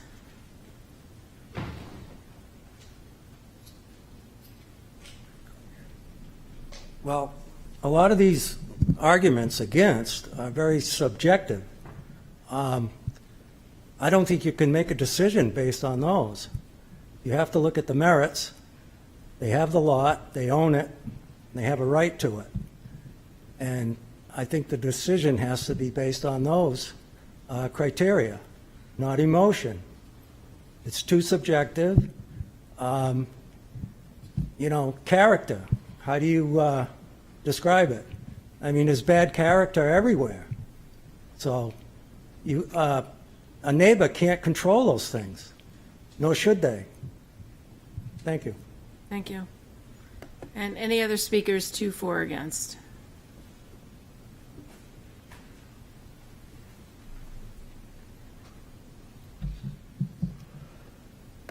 I was going to, I left off at that the height of the building is going to be 29 feet, not 35. And I now have in my hands the pictures off the internet that show the front and the back of these houses, and they look very nice when they're together. And I'm reminded of 3 houses on Islington Street where one of them, they're townhouse side by side, and one of them is requesting not to be a commercial anymore, but to turn into a residential one. And it looks lovely. But I don't think that we can say that I can't begin to tell you how tiny the rooms are in this house and how unusual it's going to look in the neighborhood. It's if there had been a buyer, and I know we're not supposed to speculate, but Mr. Carl did offer these 2 parcels on the market, 2 together or 1 each. And it would be nice if there were a little bit more time to allow somebody to come along and buy both of them together. And I don't think anybody would argue about somebody building a two-story house with dormers and whatnot all on that property. I did want to say that I just want to once again reiterate, and everybody has, the character of the neighborhood, where we have lived, even though everything has turned over and there are new people living there, it is much the same way. People who are parents with young children, people who are moving, downsizing and moving into the neighborhood. And it's much the same way as I remember it when I moved into the house that I live in when I was 7 years old. And any changes that have been made to the outside in a way that is respectful of everybody else's understanding of what the houses should look like. So with that, I'm going to end and ask you to take all of this into consideration. I know you will. Thank you very much. Thank you. And are there any other speakers to, for, or against? I'll finish quick, I promise. I just wanted to, where I left off, the variance is asking for this residential structure to be built on less than half of what is required. And it's like squeezing a battleship in a bottle, and it won't fit into our neighborhood. I'm asking that you please consider denying this variance and to leave the neighborhood with the beautiful character that it has had for so many years, and one of the reasons why so many of us moved here in the first place. There's a lot of people in this neighborhood who have lived here much longer than me, born and raised here, and second and third generations, and when I went around and spoke to as many neighbors as possible in the last week or so, I'm the one who got the signatures. 36 signatures in the neighborhood of residents who oppose this build. A lot of them are sitting over here in this room. Almost every single door, not all, almost, maybe one, had someone in that house that did not want to see this type of structure built in the neighborhood at all. So in conclusion, I thank you very much for listening to me and all the neighbors, the residents of this neighborhood, and for your consideration of opposing and denying this variance. It is deeply appreciated. Thank you. And are there any other speakers to, for, or against? Madam Chair, just very briefly, a couple of points that were made. There was a suggestion that if this application is approved, that the result would be a property that has no yards. This is completely false. What we're proposing complies completely with all side, front, and rear yard setbacks that are applicable to this zone. Further, the zoning ordinance regulates the exterior dimensions of buildings through setback, height, lot coverage, and open space requirements. And what we're proposing complies with all of those. If we had come before you with a hypothetical design that met all of the abutters and neighbors' hopes, dreams, and aspirations, we'd be asking you for the exact same relief that we're asking you with this application. The major theme that you're hearing is that the abutters do not like the design that has been proposed. A secondary theme is they would prefer to see the lot remain undeveloped because they enjoy the undeveloped open space at the expense of Mr. Carl. However, no matter what gets proposed for this lot, we're going to require the exact same variances, whatever use and whatever design. It's a textbook definition of hardship. The fact that it's in common ownership with another parcel is completely irrelevant and should play no part in your consideration tonight. Thank you very much. And are, any other speakers? 2 for or against?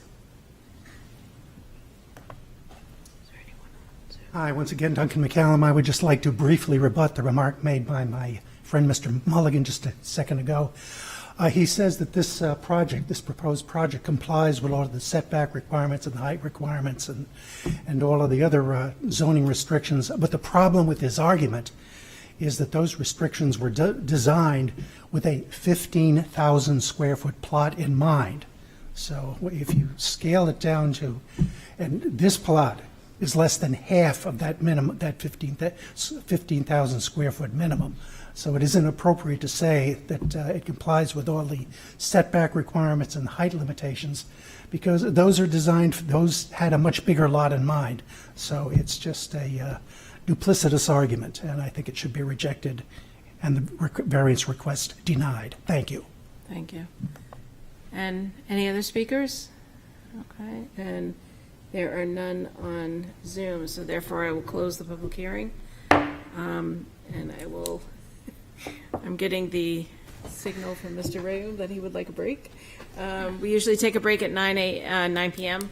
We will take our break earlier tonight. I will ask the board to just take 10 minutes, and when we get back, we will deliberate the application. Thank you.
Okay, the Zoning Board of Adjustment July 16th meeting is back in session after a brief recess, and we are starting the deliberations on item C. Public hearing has closed, and I will open this up to, I think this will be a long deliberation, so I think I would probably open it up to comments first, perhaps before we make a motion. So I'd like to hear from the board. Mr. Mattson? I'll start with my thoughts. I guess the first thing is, if this wasn't already an existing lot, there is no way that I would approve this lot, but this lot already exists, and I'm quite amazed that what is being proposed is able to fit entirely within all the side yard setbacks and meet the proposed coverage. So yeah, it really comes down to this undersized lot and whether or not anything can be done to it, and how that applies to the hardship, which particularly with the less common one of that the property can't be used in any reasonable way. So I think that might apply here. Okay. Any other comments from the board, Mr. Mano? In reviewing the application, we have seen other applicants, not in this specific neighborhood, but on the other side of Middle Road, which had turn-of-the-century development plans, and lots here in Daniels Park were 50 by 100. I think there were like 50 by 50 or 50 by 80. All legitimate lots. Okay. And which would be a great argument if that's how the development proceeded. If there was houses on each of those lots and they were all separate lots. That's not what happened over there, and that's not what happened here. I get that point, but I'm looking at the current map, and I don't see, with maybe a couple of exceptions, how Daniels Park was developed in any sort of way to give that argument validity. Now, it's been stated that we are, well, number one, we've been told that, the design is not part of this. But unfortunately, when we approve variances, we approve the application as presented. If you put a design element in there that draws the ire of the public, or draws the attention of the public, or draws the favorability of the public, the board's going to look favorability on that. You included it. That's unfortunate.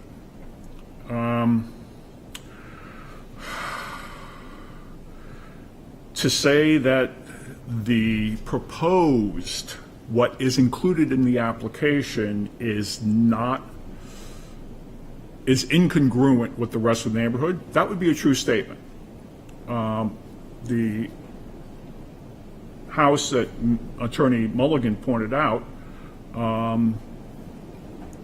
incorrectly pointed out that it was built, I don't know, in the 50s or the 60s or 2010, was actually built in 1917 as part of Daniels Park, and that's why it looks that way. The additions were done within the past 4 or 5 years.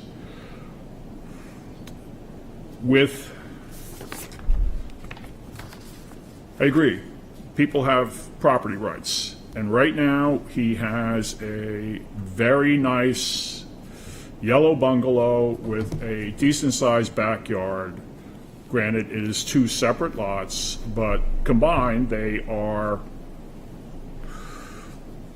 congruent with the rest of the lots as Daniels Park got developed over the past 100 years.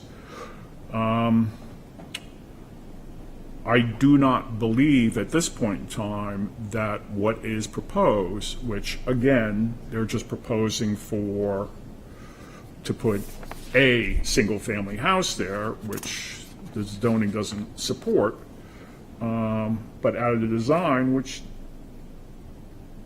we are going to see, and we will consider it, even though we've been told that we can't consider it. That's where I'm at right now. Any other comments from any other board members? Mr. Rossi? Yeah, I think it's a very interesting application. Has a lot of different handles on it, a lot of different ways to think about things. I think the public comments, both for and against, have been very insightful, and I think the attorney arguments on both sides of it have been quite well framed, although I don't agree 100% with every element of them. But it's been a very interesting discussion, and in my mind, it there are a few. It comes up against some fundamental principles that need to be weighed against each other. So, somebody said they felt like they were court, and it kind of is a semi-quasi-judicial proceeding, and it is our task here to weigh opposing aspects of this case and the merits on either side of it, and try to come up with a fair balance to get to a decision. I'm very respectful of the individual who stated several times his strong belief in individual property rights, the tax history of the lot being paid for, and an investment that the family has made for many decades, and might fairly be expected to monetize it in their own way in due course of time. But on the other hand, the fact that zoning exists is a feature that is it's a process that counterbalances the unabridged individual property rights that one might want in a more libertarian sort of viewpoint of the world, and that we have that zoning ordinance in order to ensure that whatever is done with the property fits in with the objectives of how the town council has decided that they want this town developed and what they want it to look and feel like as reflected in the zoning ordinance. So there are those counterbalancing aspects to take into consideration. And then there's the perpetual issue of what is the essential character, how do you define it, of a neighborhood, what is the neighborhood? These are, as someone pointed out, somewhat subjective elements of judgment that it falls upon us to make. I know I'm being a little bit long-winded here, and I hope my fellow board members will bear with me. But we had a lot of public comment, and I would really like to explain my thinking before I cast a vote. I do think that we are sometimes advised that the only thing we can consider in regard to character, the essential character of a neighborhood, is the intended use. In this case, the intended use is as a single-family residence, which is consistent with the goals of SRB. However, I do think that there's legitimate consideration to be had around the density and the objective of the SRB, the purpose of SRB zoning, which is to develop low to medium density single-family residences with 1 to 3 residences per acre. This is more like 7 per acre. So it's a density that is not consistent with the purpose of SRB zoning. And I also think it is inconsistent with the character of the area as it was developed. And I understand these lots were created in 1918, but buildings looked a lot different in 1918. And without directly commenting on the architectural elements of this proposal, which I don't really feel is our mandate, I think it is interesting to note that most of the kind of the relationship that exists between how things were, how buildings, what the expectations were for what a house would look like in 1918 versus 2024. So in 1918, when these lots were created, people weren't expecting to max them out like this. So I do think we should apply current standards, and those are the factors that I will be considering when it comes time to think about a motion. Is any other comments from the board members? Mr. Ram? Thank you, Madam Chair. So, as I was extensively quoted, I feel a little famous now, having been quoted so much. This is has some similarities to the previous application from a couple of years ago on Islington Street. And I felt at that point in time that it was much more of a simple ask, in the sense that I felt that there was much more of a rhythm to the homes that are on Islington Street. And I think we've heard from some of the current abutters who do feel that in the end, what was built there, because of the nature of the homes in that sort of micro neighborhood, portion of this larger neighborhood that we have, that the end result was, in keeping with the characteristics of the neighborhood.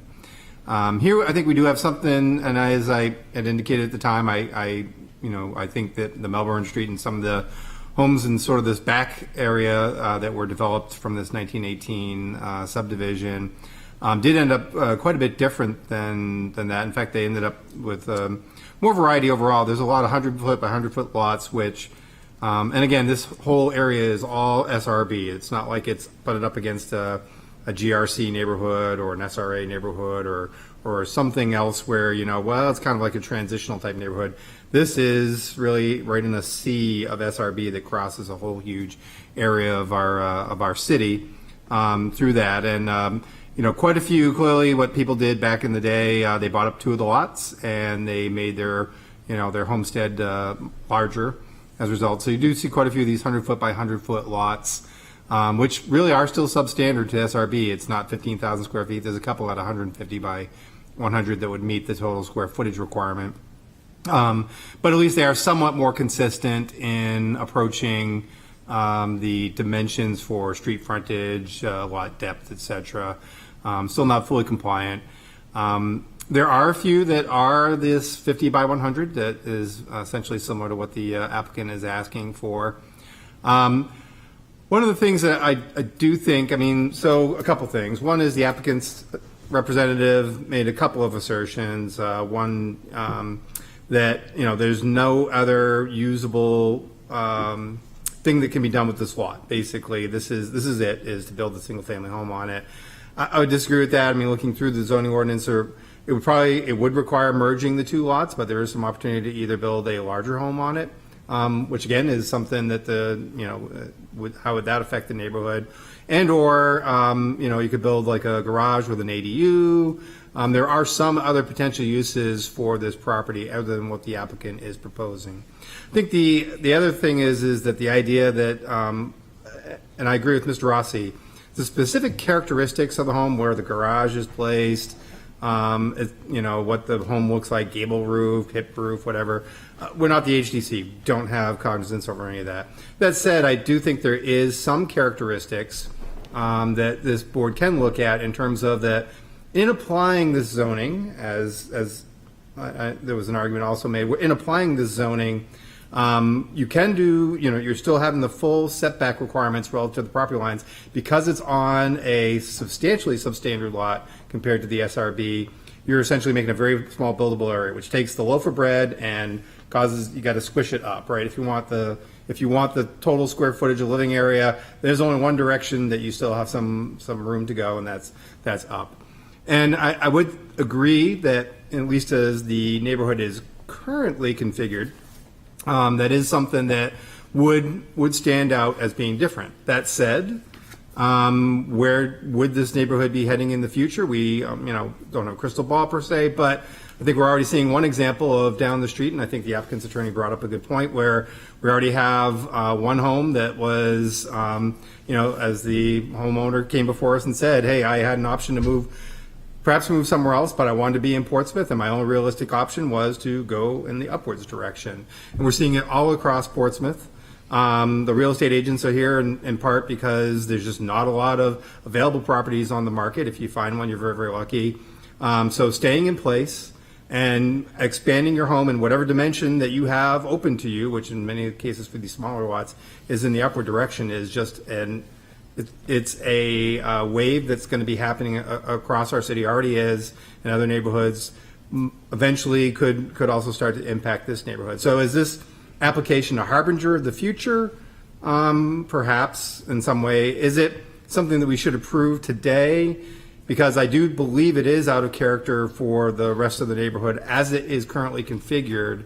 I think is probably one of the central questions that this board is going to need to answer and whether or not we grant this application. So again, I think that there are some other things the applicant can do. It's not this is the only option, but I do think to become buildable, it's going to create something that is not looking like other stuff that's in the neighborhood, and is it that substantial enough that we can say that that's not meeting the criteria. I think that's our fundamental concern. Thank you, Mr. Ram. Anybody else? Mr. Neese? So I find this one a difficult one to wrestle with, bluntly. I think that one of the issues is what is the essential character of this particular neighborhood. This is a neighborhood that's been developed over a century, basically, or longer. It has homes that were built in 1917. It's apparently got a house that was built relatively recently. It has a bunch of homes that were built in the 50s.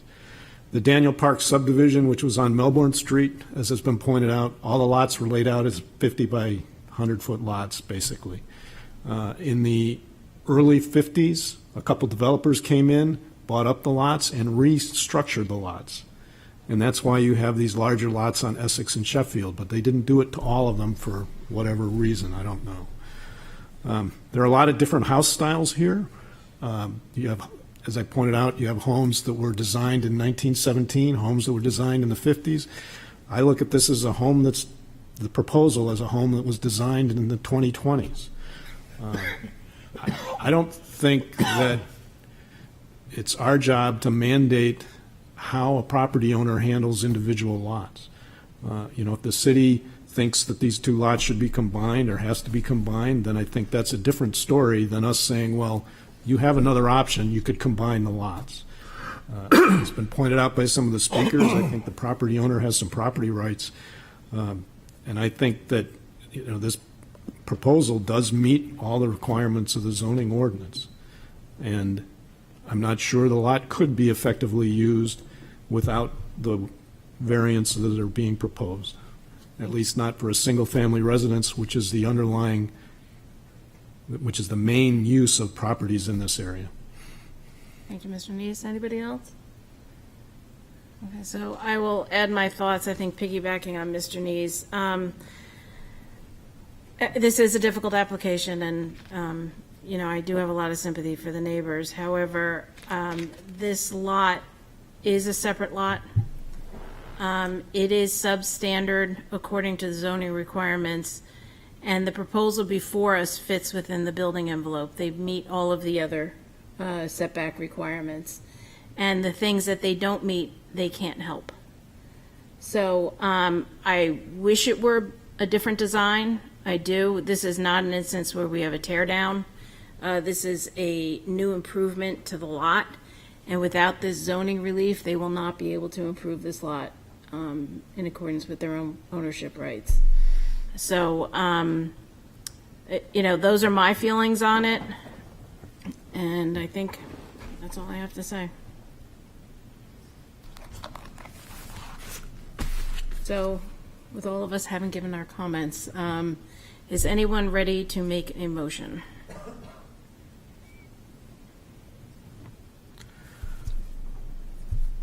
Mr. Mantle? Yes. I will make a motion to deny. And if I get a second, I'll speak to it. Is there a second to Mr. Mantle's motion to deny? Thank you. Mr. Rossi? This isn't easy, but I remember in the not-too-distant past when the same argument was brought up to this board about the subdivision that was on the other side of Mill Road, on Sylvester, Marjorie, and Lois, which had even tinier lots. And the application was to build on one of those separate lots, which, just like this one, was grossly undersized to current zoning. And the argument was, well, that's what the lot size were in 1918. Well, yeah, but it's not at 1918 anymore, and the property, again, didn't develop that way. The development wasn't done. you could make the same argument for, as was said before, earlier about Elwyn Park. But Elwyn Park was built. If Daniel Street had been built, you would have a great argument of this being a separate lot, regardless of what the zoning is today, because the rest would be exactly the same. It's not. Most of Essex, Melbourne, on that corner, on this side, the lots don't look anything like the Daniels Park 1918 lot map. And for something in an established neighborhood like that, and I do realize it's a separate lot, it's always been a separate lot conveyed by one deed, and that's all well and good. Pointing out how everybody who doesn't support this are all living on non-conforming lots, that's irrelevant. Unfortunately, as it was mentioned in the narrative about Mr. Rayom, we have been tiptoeing in the design. Well, we approve applications as presented. If you put that design out there, it's part of the application. Like it or leave it. But I would say that I made the motion based upon the failure to meet 10.233.21. Granting the variance would not be contrary to the public interest. Well, clearly, the public interest that's shown up here tonight and weighed in on this feel otherwise. And for that simple alone, I made the motion to deny. Does the second have anything to add? Yes, I have a couple of points to add. For me, the reason I support the motion to deny is that I do think that the essential character or the fundamental character, whatever you want to call it, the essential character of the neighborhood is partially defined by the density of development. And by placing a home on this lot, it is changing the density of development in this immediate neighborhood and therefore changing the essential character of the neighborhood and fails that criterion. Okay. So the motion is to deny, and we'll do a roll call vote, and we'll start with Mr. Mattson. Any discussion on the motion? Oh, okay, I'm sorry. I thought we had discussion beforehand. Would anyone like to discuss the motion? We had the discussion before the motion was made. Yeah. But now, That's fine. And a yes vote is to deny. Yes. Okay. so I think the question here is in regards to points. I'm going to quote Mr. Rayom again from that famous 2021 meeting where he was acting chair at the time, and as he pointed out, these are not votes, these are not just public votes by the number of people who speak on one side or the other. And that refers to Mr. Mannel's comment about contrary to the public interest. It's unclear to me that it is entirely contrary to the public interest because there are at least some members of the public who supported the proposal. With respect to the density of the development, it's not clear to me that this one property is dramatically changing the density of this area as it already stands. The area, I believe, already probably exceeds the density that is proposed as part of the SRB, as part of this area. And it's not clear to me that this one property alone is tipping the scale into exceeding to that problem. So I will oppose this motion, as you might have guessed. Okay. So any other discussion on the motion, Mr. Mattson? Yeah, similarly, I would just add, for me, the big convincing factors are this lot already exists, and I actually previously considered Sylvester too, but in that case, we would have been approving the subdivision of that undersized lot, which is why I wasn't in favor of that one. But with this lot exists, and this home being proposed is entirely within the setbacks and meets the open coverage requirements. So in terms of preserving light, air, and privacy, that would definitely be satisfied. And because there are other lots in this neighborhood that are this size, that's how the density of the neighborhood already is in this realm. So adding this home at this same density, and particularly to say that it would alter the essential character of the neighborhood is, to me, a higher bar than just, yes, there's a change, but of course there is, because it's an application being proposed. Okay. And I will just, if the chair can indulge herself, the spirit of contrary to the public interest is one of the criteria that's considered in conjunction with spirit and intent. And it really means whether or not the spirit and intent of the ordinance provision is being respected through the variance request, and then also whether or not it would be contrary to the spirit and intent of the ordinance. It would be substantially alter the essential characteristics of the neighborhood or threaten health, safety, and welfare. It is not the public's sentiment, so to speak. So I just want to make that clear. But anyway, we have a motion on the table. The motion is to deny. So I'm going to start at this end of the table. Mr. Mattson? No. The vote yes is to approve the denial. No. Okay. Mr. Rossi? Yes. Mr. Rayam? No. Ms. Record? No. Mr. Mannel? I'm sorry, Mr. Nees, sorry. No. Mr. Mannel? Yes. Okay, and the chair votes no. The motion fails by a vote of 2 to 5. So I will now need an affirmative motion to approve the variances as presented and advertised.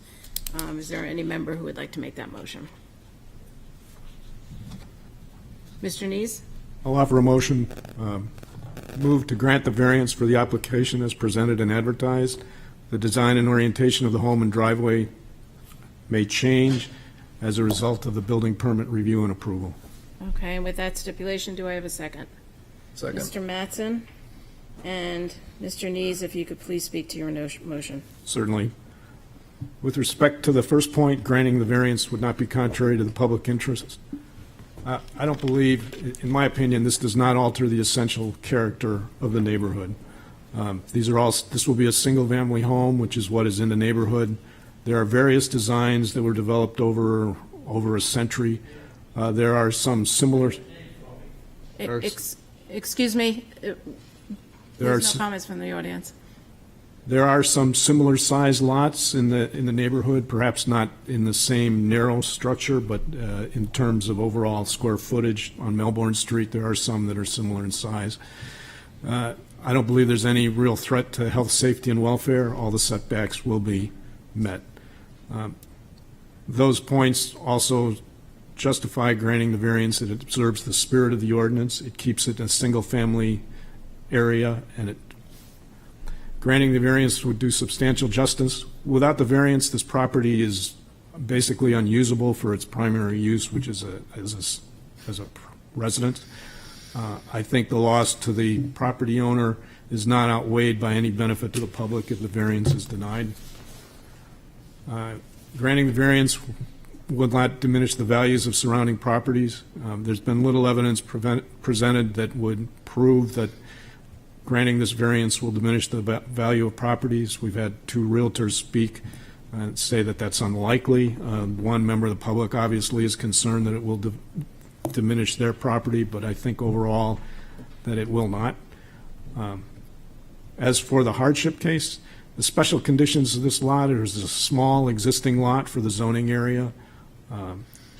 It's difficult to use. It's a small lot for the zoning area. Without the variances, it cannot be used to put in a single-family residence. This residence fits. Based on that, I would conclude that owing to the conditions of the property, it cannot be reasonably used in strict conformance with the ordinance. Is there any second, Mr. Mattson? That was well said. Okay. So the motion on the table is to approve as presented. Discussion? No, I just want to air my thoughts again.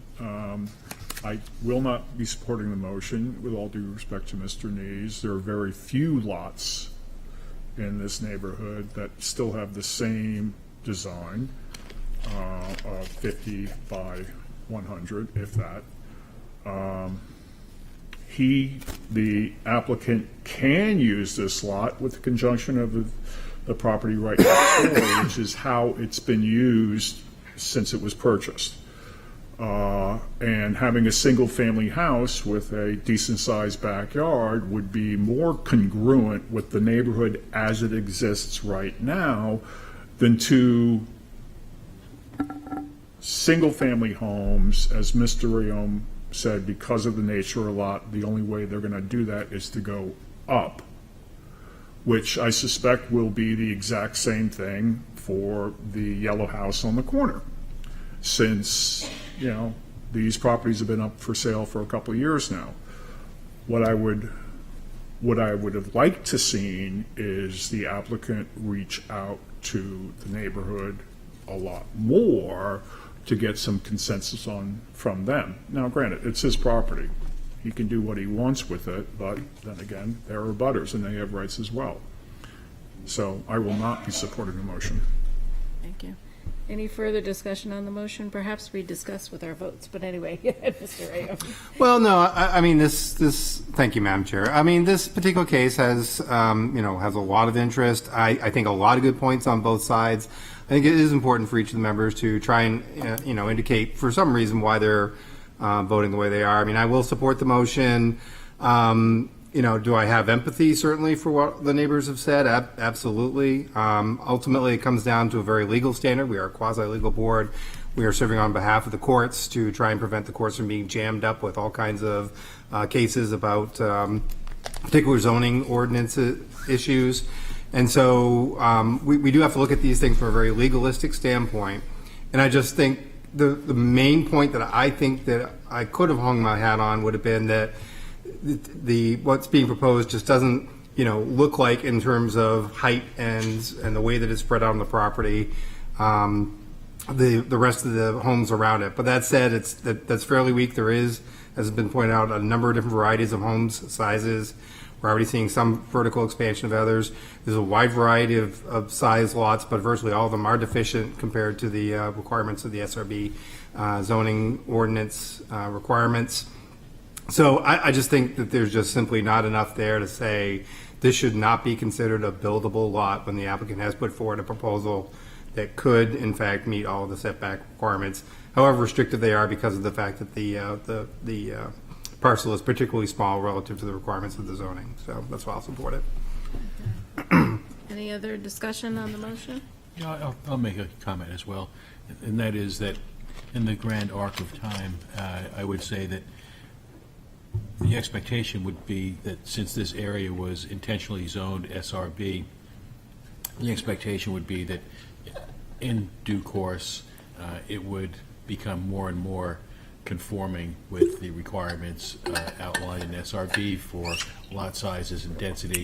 And I think we're missing an opportunity to help move the area in the intended direction for SRB.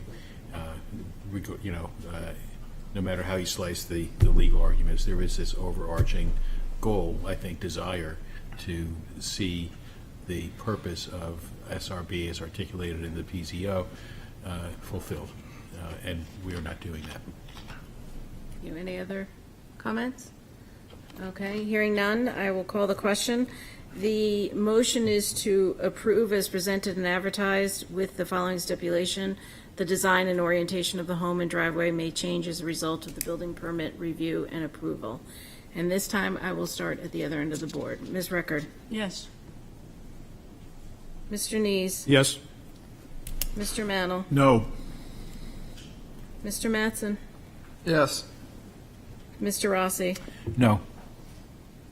Mr. Rayom? Yes. And the chair votes, acting chair votes yes.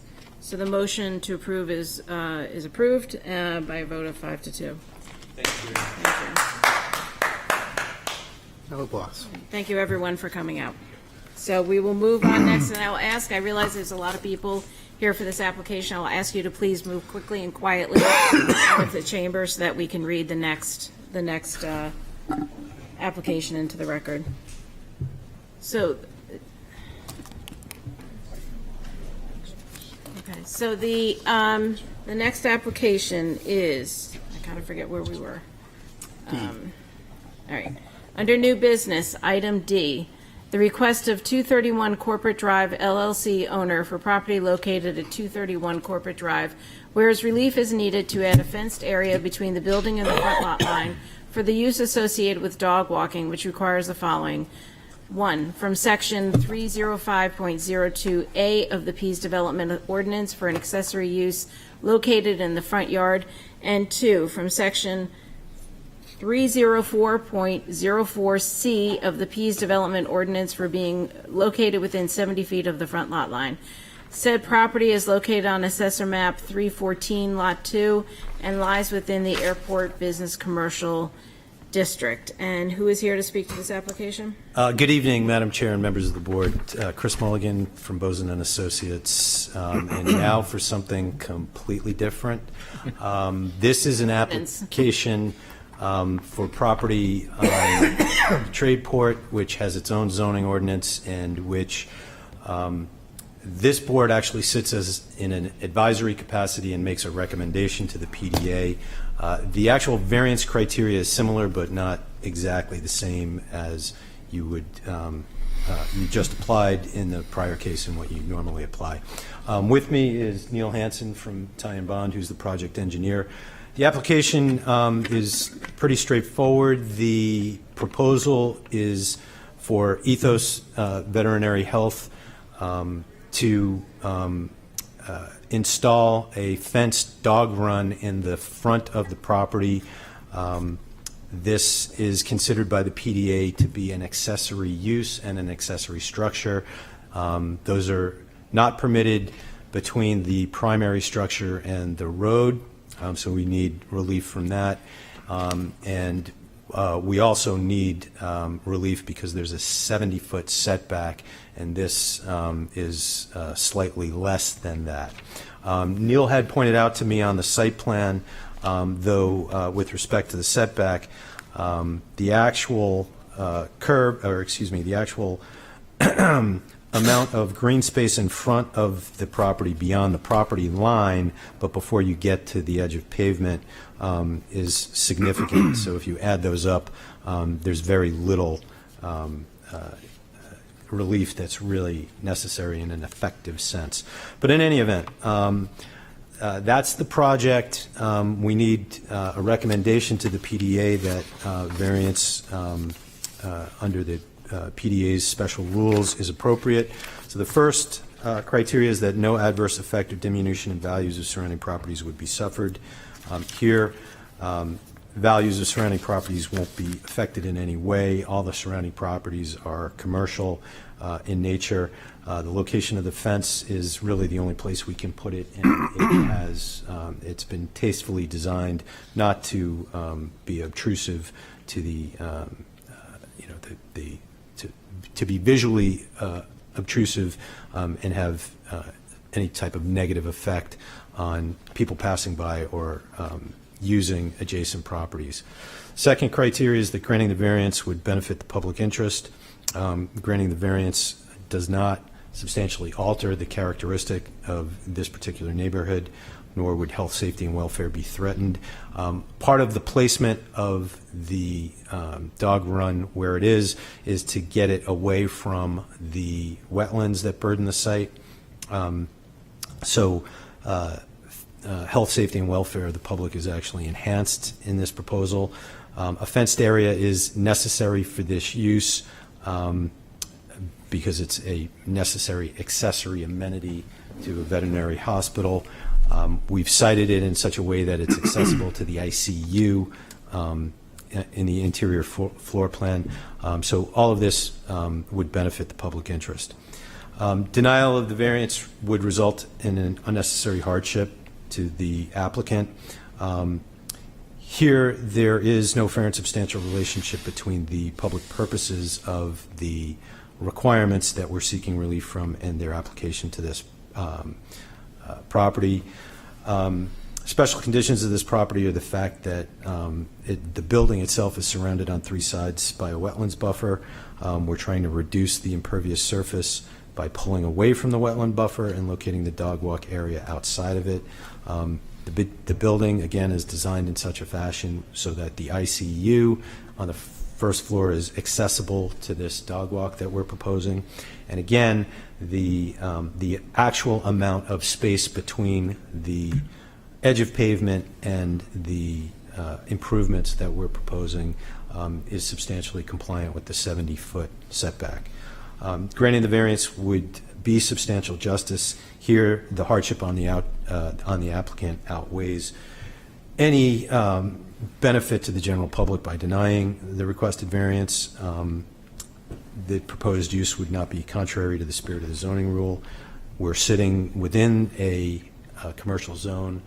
Animal hospital is permitted. This is an accessory use to a permitted use, so the spirit of the rule is not violated in any way. So for those reasons, we would appreciate a positive recommendation to the PDA. If you have any questions, please let us know. Are there any questions from any board members? Mr. Riem? Thank you, Madam Chair. So first is, what exactly do you need for relief? Because in your relief requested, you say to allow the fences to be located between the building and the front lot line, which makes sense. For the use associated with dog walking, which is not part of what I read in our advertisement, and for being located within 70 feet from the front lot line. Do you need relief for this being a dog walk area? My understanding is that the PDA takes the position that the use is an accessory use, and an accessory use in between the primary building and the right-of-way is not permitted. So we do need that relief. But it's essentially a dog run. Right. So there are really 3 things in essence that you need, because you're putting accessory use in the front yard, you're putting a fence in the front yard, and that fence is closer to the street than what is allowed. That's correct. Does your client, are they going to have this entire structure? We don't have a floor plan. Will they have this entire structure renovated for their purpose, or is there other tenants in the building? Yeah, I can take that one. Neil Hansen with Time Bond. So yeah, Ethos does occupy the entire structure, and they've actually already taken occupation of the building and are operating currently. Okay. And I'm kind of confused because you mentioned that one of the advantages of putting it in the front yard is that you're outside the wetland buffer, but when I look at it on Map Geo and put in the buffer overlays, it appears like half of the front building is within the 100-foot buffer. I do agree it's sort of surrounded by the buffer, but it actually runs right through the middle of the building. So the actual field delineated wetland that's on this plan runs up the northern property boundary. It runs down here, and then it runs along the southern edge. So the 100-foot wetland buffer, I don't know if it's on this plan, but it runs, basically follows the south and east walls of the building and then runs about where this island is. So almost the entire parking lot, or the entire building, is outside the 100-foot wetland buffer, and this area of parking, the remainder of the parking lot is actually in the wetland buffer. So the only area to put a dog walk that's outside the wetland buffer is in front of the building. Yeah, because the way Map Geo would make you believe the wetland buffer is that the as you're facing from the street, the left-hand side of the building would in fact be outside the buffer, and I'm just curious why that wasn't chosen. So, well, we based it off the actual delineation of the wetland. I'm guessing that the wetland that's shown on Map Geo is outdated because when this was part of the Air Force Base, there was actually a short cul-de-sac road right here with, I think, 5 or 6 structures around it. And so that was where the old upland area was before this site was developed about 20 years ago, I believe. Okay, so you're saying that other side, both side locations would be within the 100-foot buffer? Correct. Okay. Thank you. Does anyone else have any questions for the applicant? Okay. So is anyone here to speak to, for, or against this application? And there's no one on Zoom, correct? Okay. All right, so I will close the public hearing, and I will ask for the board to make a motion. Again, this is a recommendation for approval. We can only make recommendations to the PDA using the criteria that is in our packet. So I would ask for a recommendation or a motion from somebody.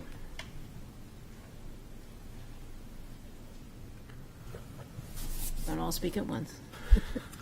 Mr. Mattson. I'll make a recommendation to approve the variance as presented. And is there a second? I'll second. Is that Mr. Rayam? Yes, ma'am. Oh, okay. So for the these criteria, no adverse effect or diminution of values of surrounding properties would be suffered. This is a commercial district, and the actual proposal barely impedes on the front yard setback, and it is just a fenced-in area for walking dogs. So there's no reason to believe that would affect the property values. Granted, the variance would be a public benefit to the public interest. This would allow the occupant of this building to better serve the public with this use. Denial of the variance would result in unnecessary hardship to the person seeking it. This property is surrounded by wetland buffer, and the building exists as it does, so the mild encroachment on the front yard setback is required. Granting the variance would do substantial justice. The benefit here to the applicant is not outweighed by any potential harm to the general public. And this proposed use is not contrary to the spirit of the zoning rule. This is a veterinary clinic proposing a area to walk dogs that are in and out of the ICU, so it's not contrary to the spirit. Okay. And Mr. Rayam, do you have anything to add for the second? Yeah, I will say, this is a little unusual. I mean, I do think it's an appropriate accessory need for the veterinary clinic. Ideally, it would be situated on a side of the building.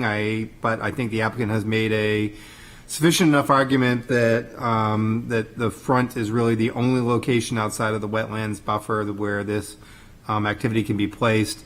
I mean, I think the spirit of the ordinance is to try and keep fences from along the property line. This will look a little different, but I do think the fencing that is proposed is decorative. It will potentially look like an architectural element rather than necessarily something to prevent people from trespassing into the area or something along those lines. Some kind of chain link fence or something like that.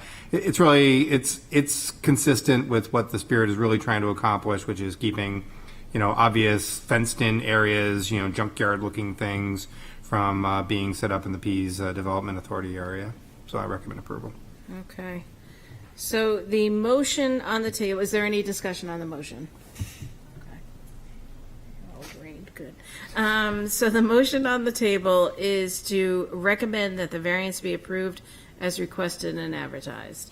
So I will call the vote, starting with Mr. Mattson. Yes. Mr. Rossi. Yes. Mr. Rayam. Yes.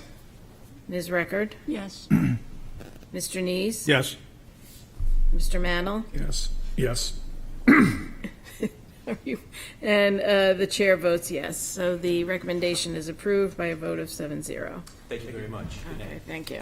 And we will start with the next application. It is for new business, E.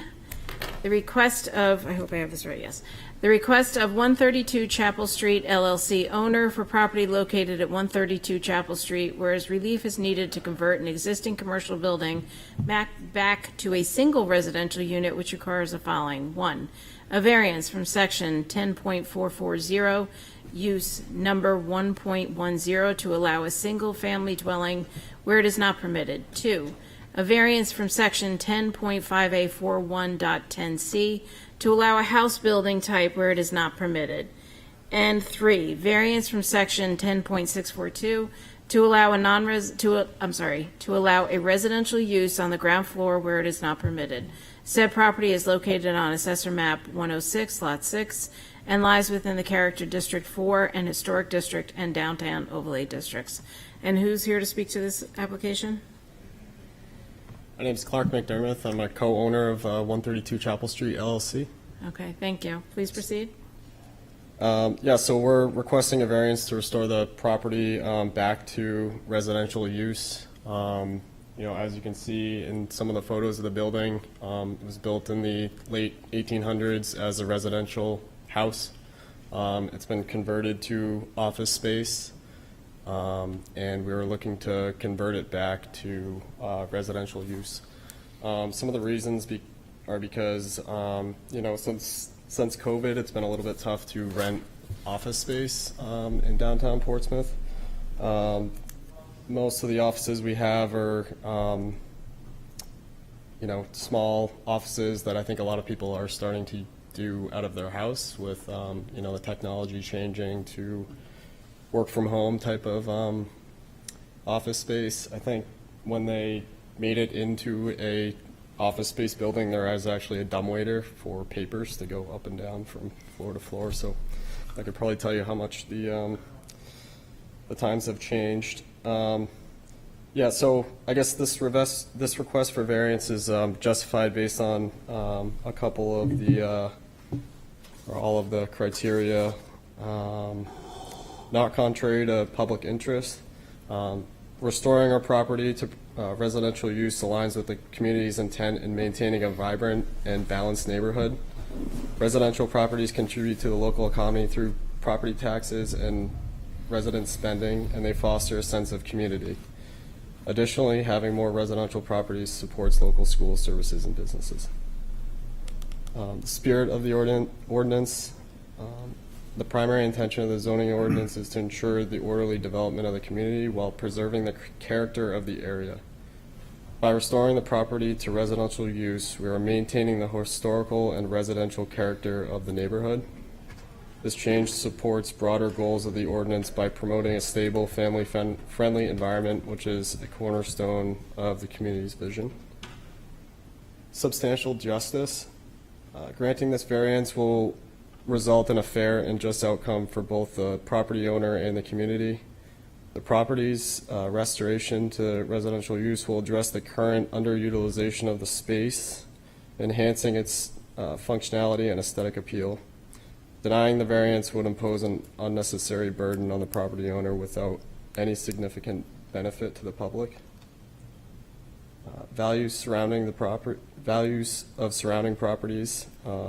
The change back to residential use will not negatively impact the value of surrounding properties. In fact, it is likely to enhance property values by contributing to the neighborhood's residential appeal.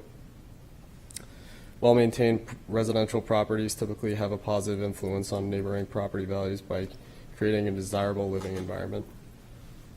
And unnecessary hardship. Enforcing the current zoning provisions creates an unnecessary hardship for us as property owners in accordance with 10.233.32. The property's highest and best use is residential, reflecting its historical use and the surrounding land use. Strict adherence to the current zoning, which may not permit residential use, limits the property's potential and imposes financial and practical difficulties. Allowing the variance provides a reasonable good use of the property that aligns with the characteristics and overall character of the neighborhood. Okay.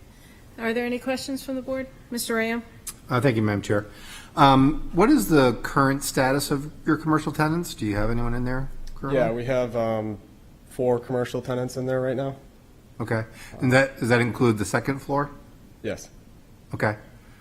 But you're concerned that you won't be keeping them, or that you would have a hard time refilling it? Yeah, so essentially the square footage value that we're getting in commercial is a lot lower than what it would be for residential. Okay. And on top of that, I think the building, the way it's laid out, presents some challenges for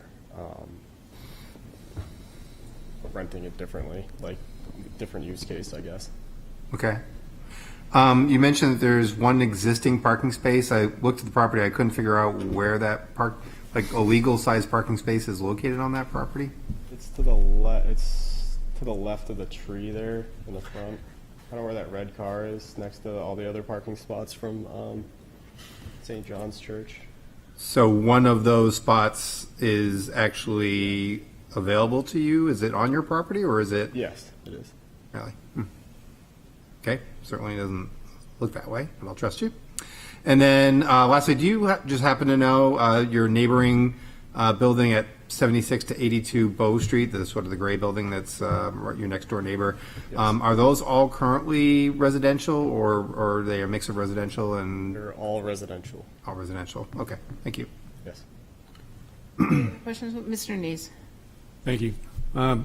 In your letter, you say you want to restore the property to residential use. Would you happen to know when it was last used as a residential property? I think it was converted to office space in 1980s.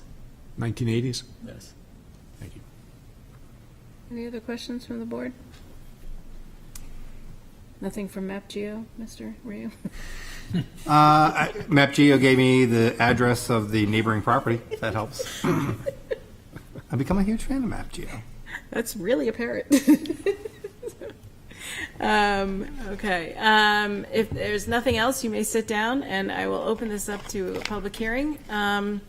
Is there anyone here who would like to speak to, for, or against? Please come to the podium. Hi, good evening. My name is Erica Vidisel. I'm a realtor with Berkshire Hathaway. We're located on 26 Congress Street in Portsmouth. I represent Clark and his father, and we're just trying to figure out what the best, highest use is for this property.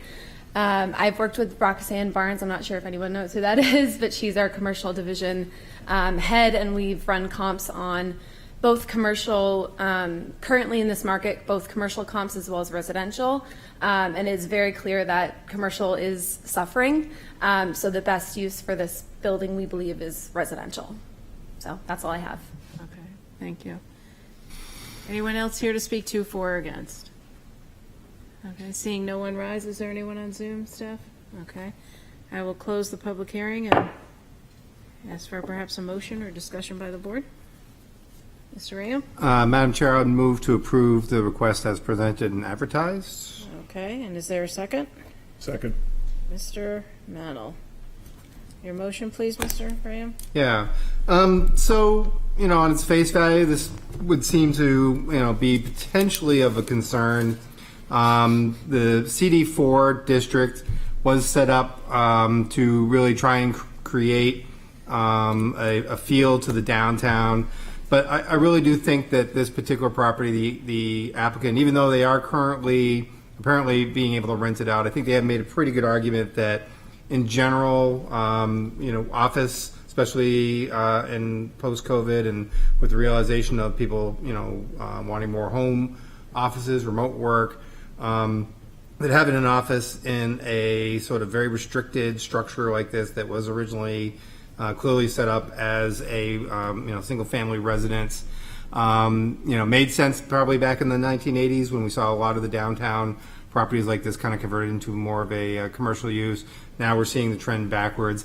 Additionally, the CD4 was kind of set up to be able to really affect new construction. So we are seeing lots of new construction and potentially seeing it even right next door to this property if the McIntyre property gets redeveloped, where again the requirement is office and or commercial of some sort on the first floor.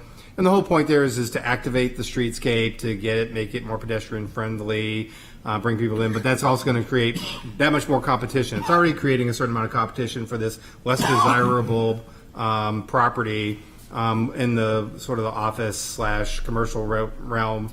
That's only going to further exacerbate that as we continue to develop the downtown area including potentially right near this property. We also saw further down on Chapel Street, which is a little bit disconnected, but further down, this board has previously approved an all residential building to be constructed, a brand new building. We have seen a couple of other buildings. I think one used to have a candy store in it. That's really been converted back into a residential use, just because, again, these sort of home type commercial uses are just not the trend where things are heading. So with that, I do think this is a reasonable request. It's sort of like a little mini neighborhood, as the applicant has indicated. This other property right next door to, which I think at one point in time had at least one business in it, now is exclusively residential. So, to our criteria, granting the variance would not be contrary to public interest. Granting the variance would observe the spirit of the ordinance. Is this in keeping with the overall characteristics? I think because of the fact that this is kind of like a little micro neighborhood. Also, Chapel Street overall kind of has this feel to it of a more residential area than some of the other areas of the downtown overlay district. I do think that it is in keeping with overall the character. I think it is clearly originally a single-family home that was, somewhat perhaps awkwardly converted into an office space. That just simply isn't a saleable point anymore, and so I do think that that meets those two criteria. Granting the variance to do substantial justice. Again, what is there for interest in the general public? They would say that this should remain an office structure. There really isn't. I know the applicant has kind of indicated, hey, the future is not looking bright for my current business model. Converting to residential makes more sense. So with that, I do think that the benefits to the applicant far outweigh any concern that the public would have in going past a building that looks exactly like a single-family residence and saying, man, that should have offices in there. Granting the variance would not diminish the values of surrounding properties. Again, this conversion back, it's sort of like a little micro neighborhood. It's not going to negatively impact all the other new properties that are being developed in full compliance with the zoning. It's got it's sort of hidden back a little bit, coming around a corner.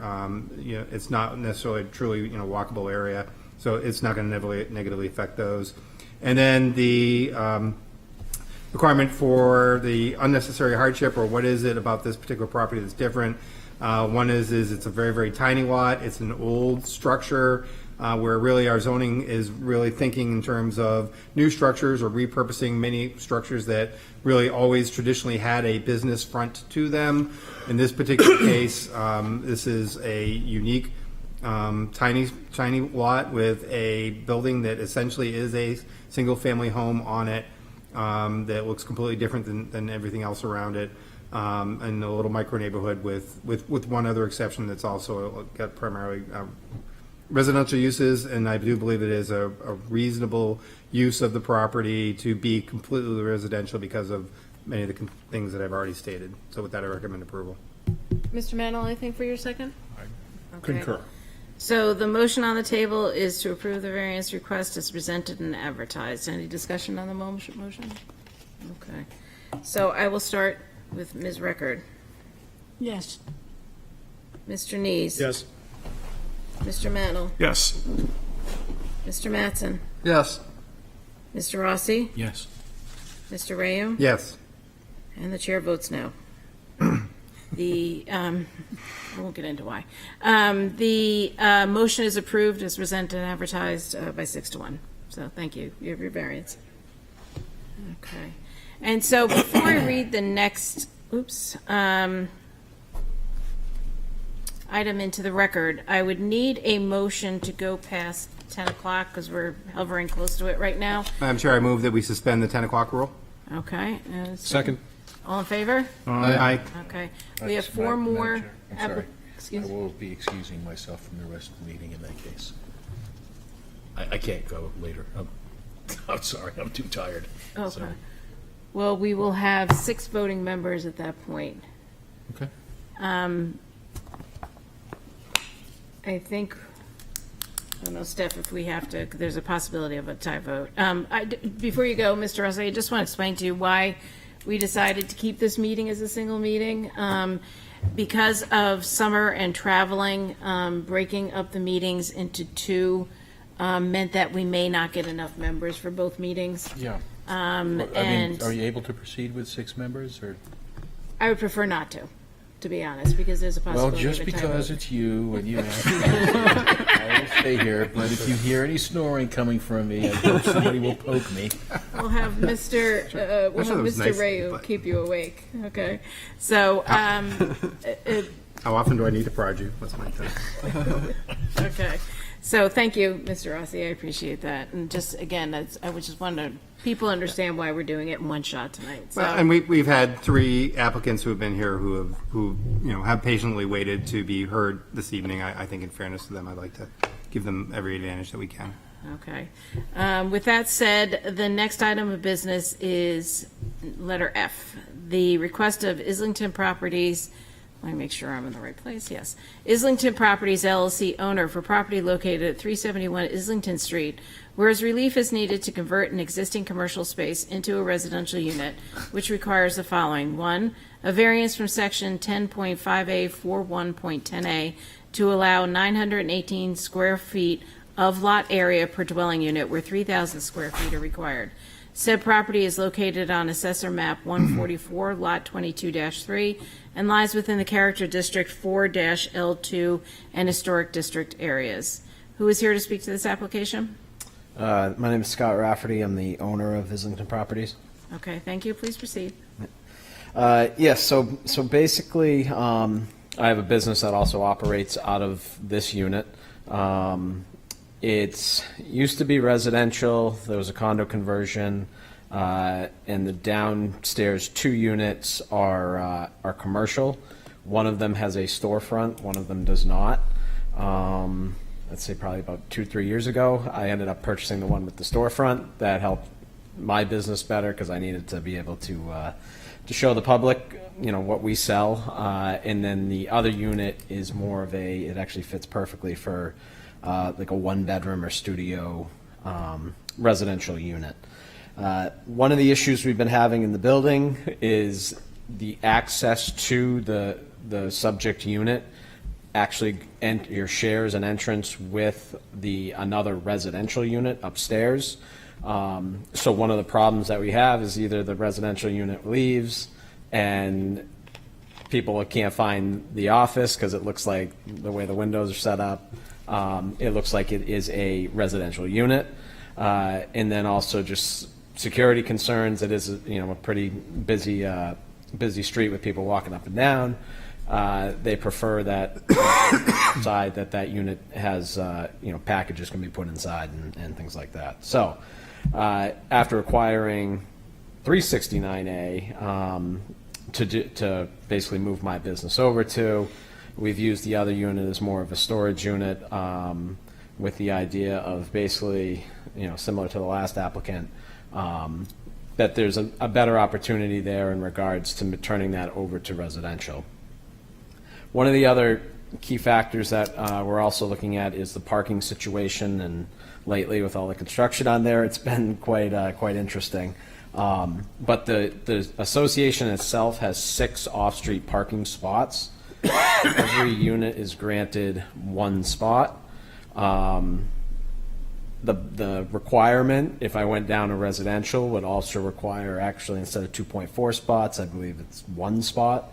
And I think one of the problems we've been running into is when there is a business there, on average we have 2 to 3 vehicles currently there, and that takes up a decent amount of the parking out back. So there's 5 units total in the building. 3 are already residential, all under, I believe, close to 930 square feet. And I think just allowing this to be residential would allow for less usage on the building in regards to the parking requirements in the outdoor space. Read through the criteria. The variance will not be contrary to the public interest. The existing exterior of the site of the property would not be changed at all. It would remain the same. The spirit of the ordinance will be observed. The spirit of the ordinance would be observed because basically the character of this neighborhood has many residential uses, commercial uses, and the exterior that the current building has been at for probably close to 100 years, would not be changing as well. That would all be able to stay the same. Substantial justice will be done. Converting this unit to residential space will provide additional housing.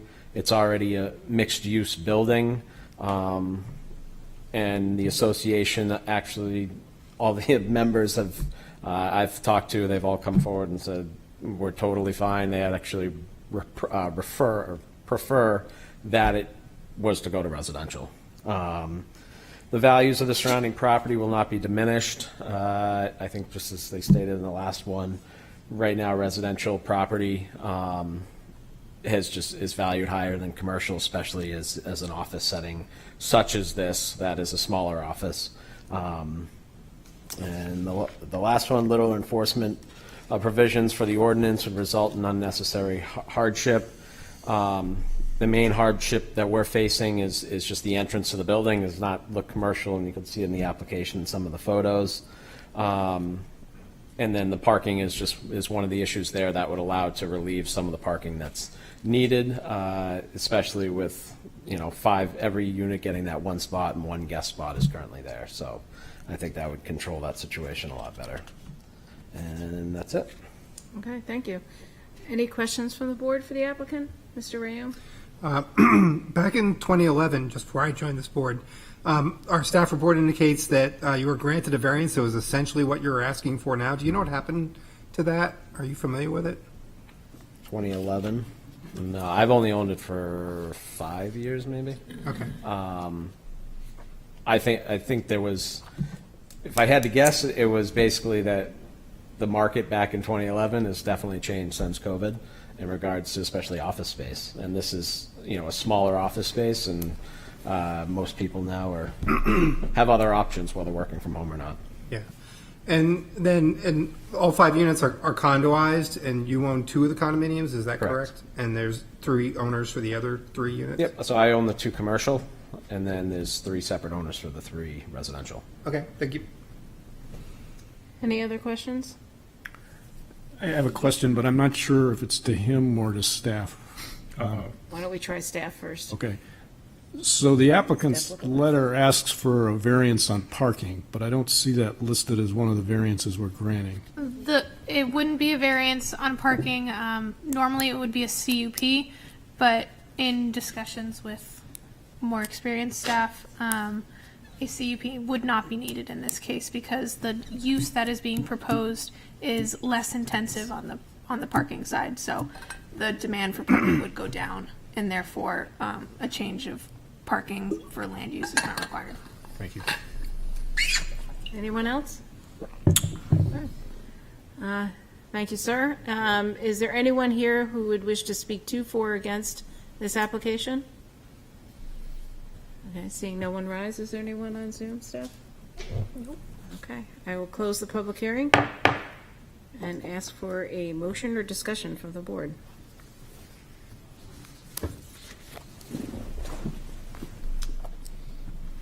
Mr. Rayo? Madam Chair, and if anyone else, I will move to approve the request with the stipulation that the application is approved for 1,148 square feet of lot area per dwelling unit, not the 918 as advertised, as indicated in the staff.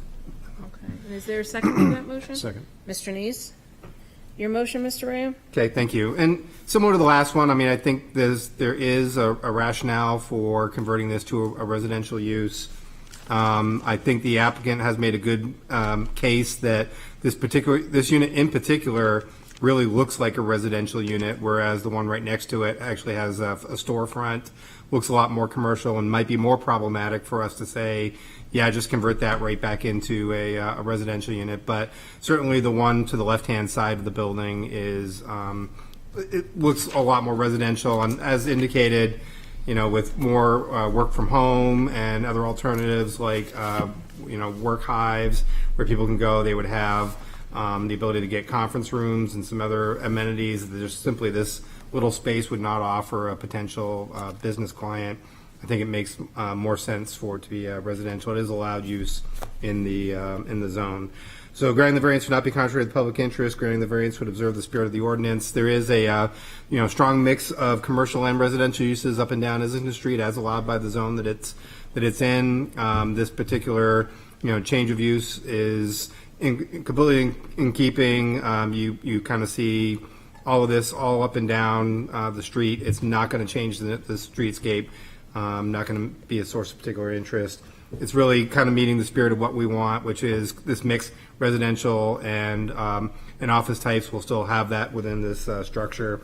And granting the variance would do substantial justice. Again, this is the balancing test. Is there anything in the public interest that would outweigh the applicant's desire to convert this into residential use and make the best effective use of the property?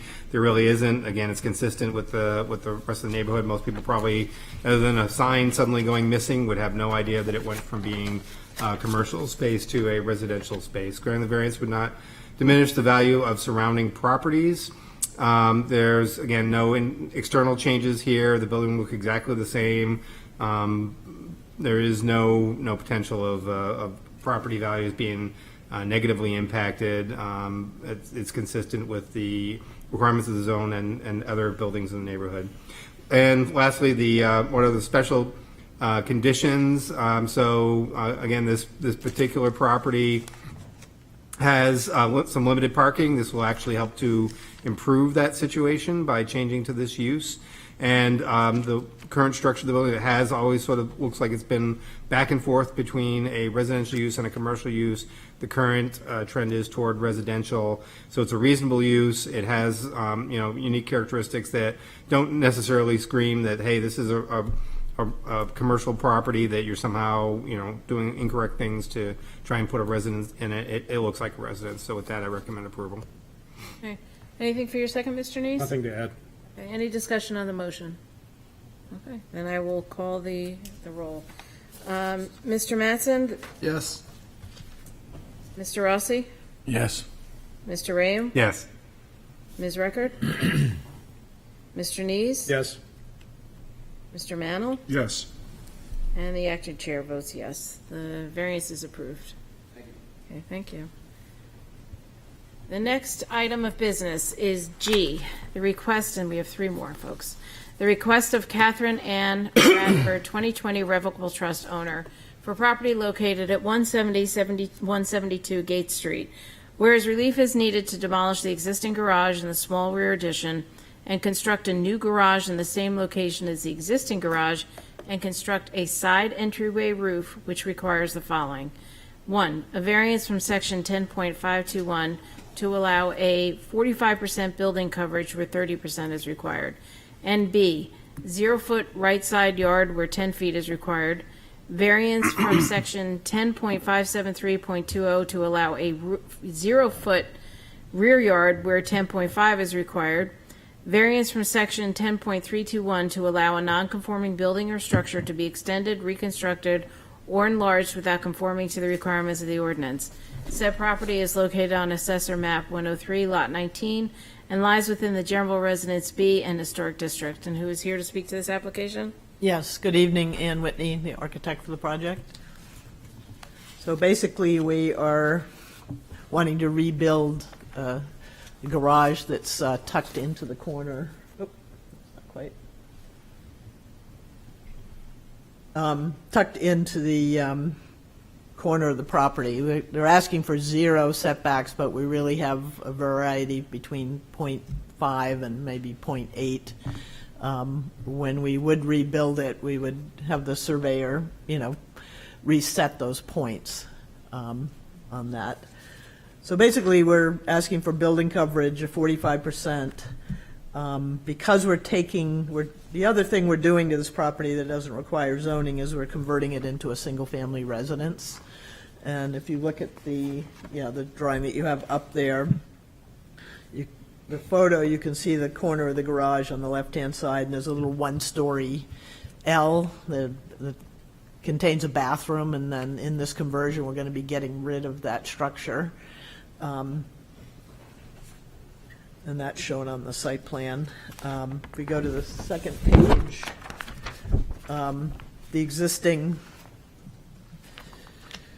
existing garage is in really poor condition. The grade kind of slopes up on the back, and it was a wood frame floor, so the garage floor level is about, at the front, about 17 inches higher than the driveway, so there's a big concrete apron that sticks into the driveway.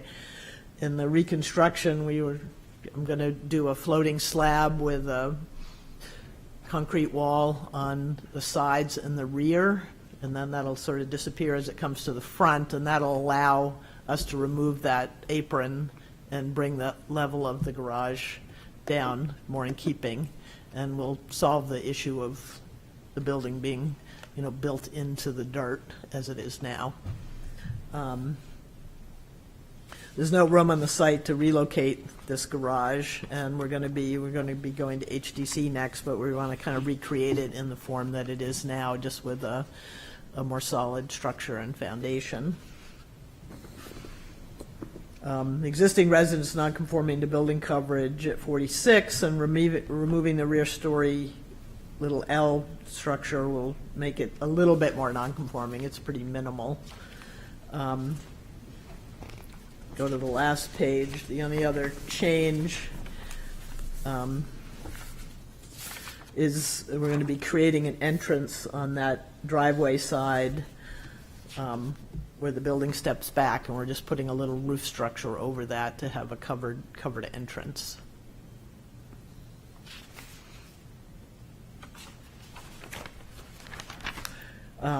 Criteria for the variance. Variances are not contrary to the public interest, and that many properties in this neighborhood are non-conforming to building areas and setbacks. The garage will be rebuilt over the existing footprint. Variances are consistent with the spirit of the ordinance, and it will allow this current garage use to be continued. And, this was put out, and there was no feedback from the immediate abutters on these two corners. Substantial justice will be done, as the variance will not expand the building coverage, and it'll just, and the variances will not diminish the value of surrounding properties. A rebuilt garage will replace a very dilapidated structure. The special condition of this property is the nonconformity of the existing garage and the lot. The lot at 3,393 square feet is just 67% of the required 5,000 square feet in this zone, which is not uncommon in those South End properties to have them be well under the required 5,000 square feet. Are there any questions? Any questions from the board? Okay. Thank you, Ann. Yep. Is there anyone here who would like to speak to, for, or against this application? Okay. And is there anyone on Zoom? All right, so I will close the public hearing, and I will ask for a motion from the board or discussion. Madam Chair, Mr. Nees? I move to grant the variance for the application as presented and advertised. Okay, thank you. And is there a second? I'll second. Mr. Ram? And if you could speak to your motion, Mr. Nees. Thank you. With the first criteria, granting the variance would not be contrary to the public interest. And I'm going to address that one as well as the spirit of the ordinance at the same time. The proposed use doesn't conflict at all with the ordinance. It does not alter the essential character of the neighborhood as it currently exists. There's no threat to the public, health, safety, or welfare or otherwise. No injury to any other public rights. There's no benefit to the public that would result from denying the variance, and it would be detrimental to the property owner. The values of the surrounding properties are not going to be affected by this. If anything, they might be improved. This is clearly a decrepit old garage that's going to be replaced with a new structure. And moving on to the last criteria, I wasn't sure I was there yet. The special conditions, this is an extremely small lot. There's no other location that's possible for putting in a garage. The current garage is, as I mentioned earlier, decrepit. It's in poor condition. As a result of these special conditions, there's no real fair and substantial relationship existing between the purpose of the ordinance. In addition, as the applicant pointed out, admittedly, it's pretty tiny, but the lot will be marginally more compliant with the ordinance with this change. Okay. Anything to add for the second, Mr. Ram? Yeah, I'll just say, normally I'm very concerned with 0-foot lot line setbacks, even in the south end. I know that as the applicant has pointed out, it's a very small property. I think really what helps in this case is that there is an existing structure there. Really what is being asked to do is essentially rebuild that. They're not increasing the size of it in any substantial way. It's not going to be substantially taller. Any type of those types of requests. It's really essentially a rebuild. The applicant is trying to improve the overall conditions of the property. Admittedly, there's not a lot of wiggle room there, but what they have for available capability, they're doing. And then this, and there's lots of little outbuildings that are sort of tucked into corners throughout the this general area. So it is in general keeping with the characteristics of the neighborhood. And I do think with the fact that it's rebuilding something that already was that tight to the property line, it is consistent with the spirit of the ordinance, just trying to prevent new structures really from being built that would be difficult to maintain, potentially negatively affect light and air. It's not going to negatively affect light and air in any way or shape or manner. It's different than is already the case. With that, I recommend approval. Okay. Is there any discussion on the motion? Okay.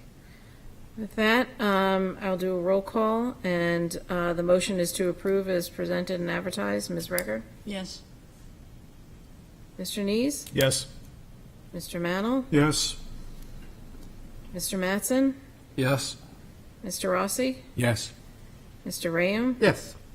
And the acting chair votes yes. The variance is approved. Thank you. Okay. The next application, the next new item of business is H. The request of Kenneth Rasico, I don't know if I have that correct, I apologize, and Kellyanne Rasico, owners, for property located at 34 Marne Avenue, whereas relief is needed to construct a shed behind the primary structure, which requires the following. 1, a variance from section 10.573.20 to allow a 5-foot side yard where 10 feet is required. Said property is located on Assessor Map 222, Lot 33, and lies within the General Residence A District. And who is here to speak to this application? Good evening. My name is Ken Rascott, Okay. co-owner. All right, you may proceed. Well, thank you, Madam Chair, and the rest of the board. So the project is a shed, as shown here, on a property at 34 Marne Ave. Property is 7,400 square feet, 852 square foot home, single-family home. And so our proposition is a 10 by 20 shed tucked up against the property at 61 Jones Ave. And so the relief required, requested, is that the shed be tucked in not 10 feet away from the property line, but closer to the fence at 5 feet. And the understanding is that the shed needs to be at least the height of the shed away from the property line. And so our request is to be 5 feet from that property line. And so as far as the criteria for granting the variance will not be contrary to public interest, and granting the variance would not observe the spirit of the ordinance. The existing small home there is currently has no garage and no attic. It is a tiny home.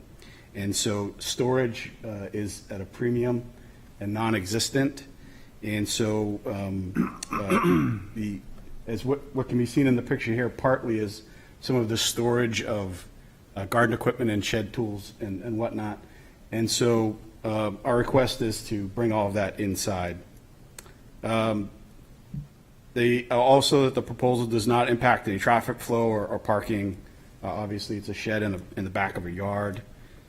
Preservation and enhancement of the visual environment, so the aesthetics would be improved for those neighbors who can see into the backyard, and the grounds would be improved. Not in a historical district, and it does not affect natural resources. Granting the variance would do substantial justice. So granting the variance would allow for proper storage of yard storage tools, et cetera, and outdoor equipment, and allow us to provide a neat aesthetic to the neighborhood. And granting the variance will not diminish the surrounding property values. I can't comment on that for sure. I'm not a real estate expert, but certainly cleaning the yard and making it better, I have to imagine would improve. And denial of variance would result in unnecessary hardship. So the rationale here is that the lot shape is quite odd based on a lot redesign in 2016, and that moving a shed 10 feet in from the property line doesn't put it in the middle of the yard, but puts it in a pretty obstructive spot in the yard. So the hardship there is that we wouldn't have full use of the backyard as we had hoped. And so in conclusion, for all the reasons stated, we're respectfully requesting a variance to put the shed 5 feet from the property line. Thank you. Okay, thank you. Any questions from the board? Okay, thank you. Is there anyone here who would like to speak to for or against this application? No one rise? No one on Zoom? Okay, thank you. Thank you. I'm going to close the public hearing, and I will ask for a motion from the board. Madam Chair, I'll move to approve as presented and advertised. Okay, thank you. Mr. Rayum, is there a second? Second. Mr. Mattson. Your motion, Mr. Rayum? All right, thanks. Going to the criteria, granting the variance would not be contrary to the public interest, and granting the variance would be for the spirit of the ordinance. There are a number, this whole neighborhood, virtually, if you kind of look at AppGeo, you'll notice that virtually all the properties really have some type of outbuilding, typically more often a larger garage or shed structure of some sort. As the applicant has indicated, they have a very modest home on a modestly sized parcel that they're simply asking to have some of the same conveniences that some of their neighbors already enjoy on their property. So it is consistent with the neighborhood. In terms of the spirit of the ordinance, we do recognize that with the bizarre way that we actually measure roof heights, that the applicant really only needs just under 9 feet of setback. They're asking to be 4 feet closer at 5 feet. So really, I mean, it's not going to make a substantial difference in terms of it's a relatively modest height shed. It's not a tall structure. It'll have a modest impact in terms of light and air. Granting the variance would do substantial justice, again, for the general public purposes. This is going to be hidden in the backyard. It's going to look consistent with the rest of the neighborhood. There's really, whether it's 9 feet away or 5 feet away, there's really no general public purpose that would outweigh the applicant's desire to preserve a little bit of their backyard that they have. Granting the variance would not diminish the values of surrounding properties. Again, this is a good quality shed. It's a Reed's Ferry shed. If it's a Reed's Ferry, it's a good shed. I've learned that much watching the morning news. So, it's good quality, will not negatively impact surrounding properties. In fact, might help to improve them just a little bit. And then lastly, our hardship. What is unique about this property? It's kind of got this pork chop shape to it, which really sort of restricts the area in the backyard where one could place an outbuilding accessory structure. The applicant is really asking to try and preserve as much of the backyard as reasonably possible while still getting the convenience of the shed. So I think that that particular characteristic really dominates what they are asking for.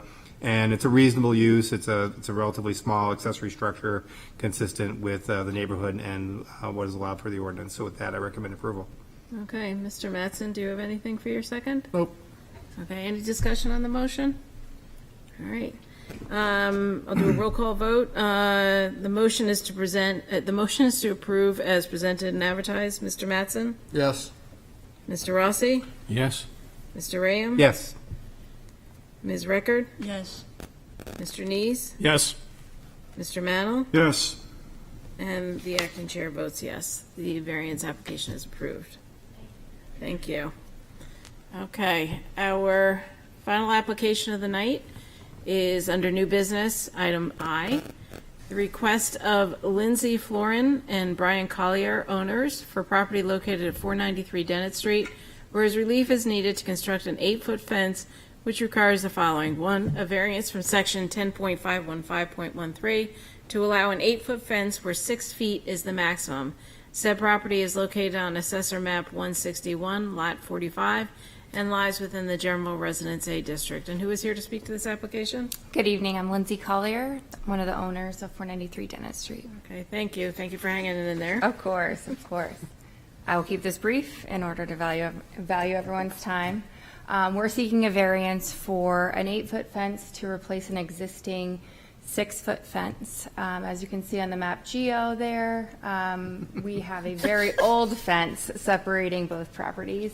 And in the last storm, it blew down. Both parties, 493 and 481 Dennett, agreed that we need to get it replaced and discussed, going for an 8-foot fence just to increase privacy. And also, based off of the grade of Dennett Street, as you can see, we can look directly into their kitchen. We have 2 small kids, they have 2 dogs. Toys are constantly going over the fence. So our hope is that with an 8-foot fence, if the variance gets approved, reduce frustration for our neighbors and safety of their animals, but also provide both parties with additional privacy. The variance will not be contrary to public interest. The proposed replacement of the existing fence will not impact the public or serve as a nuisance. The spirit of the ordinance will be observed.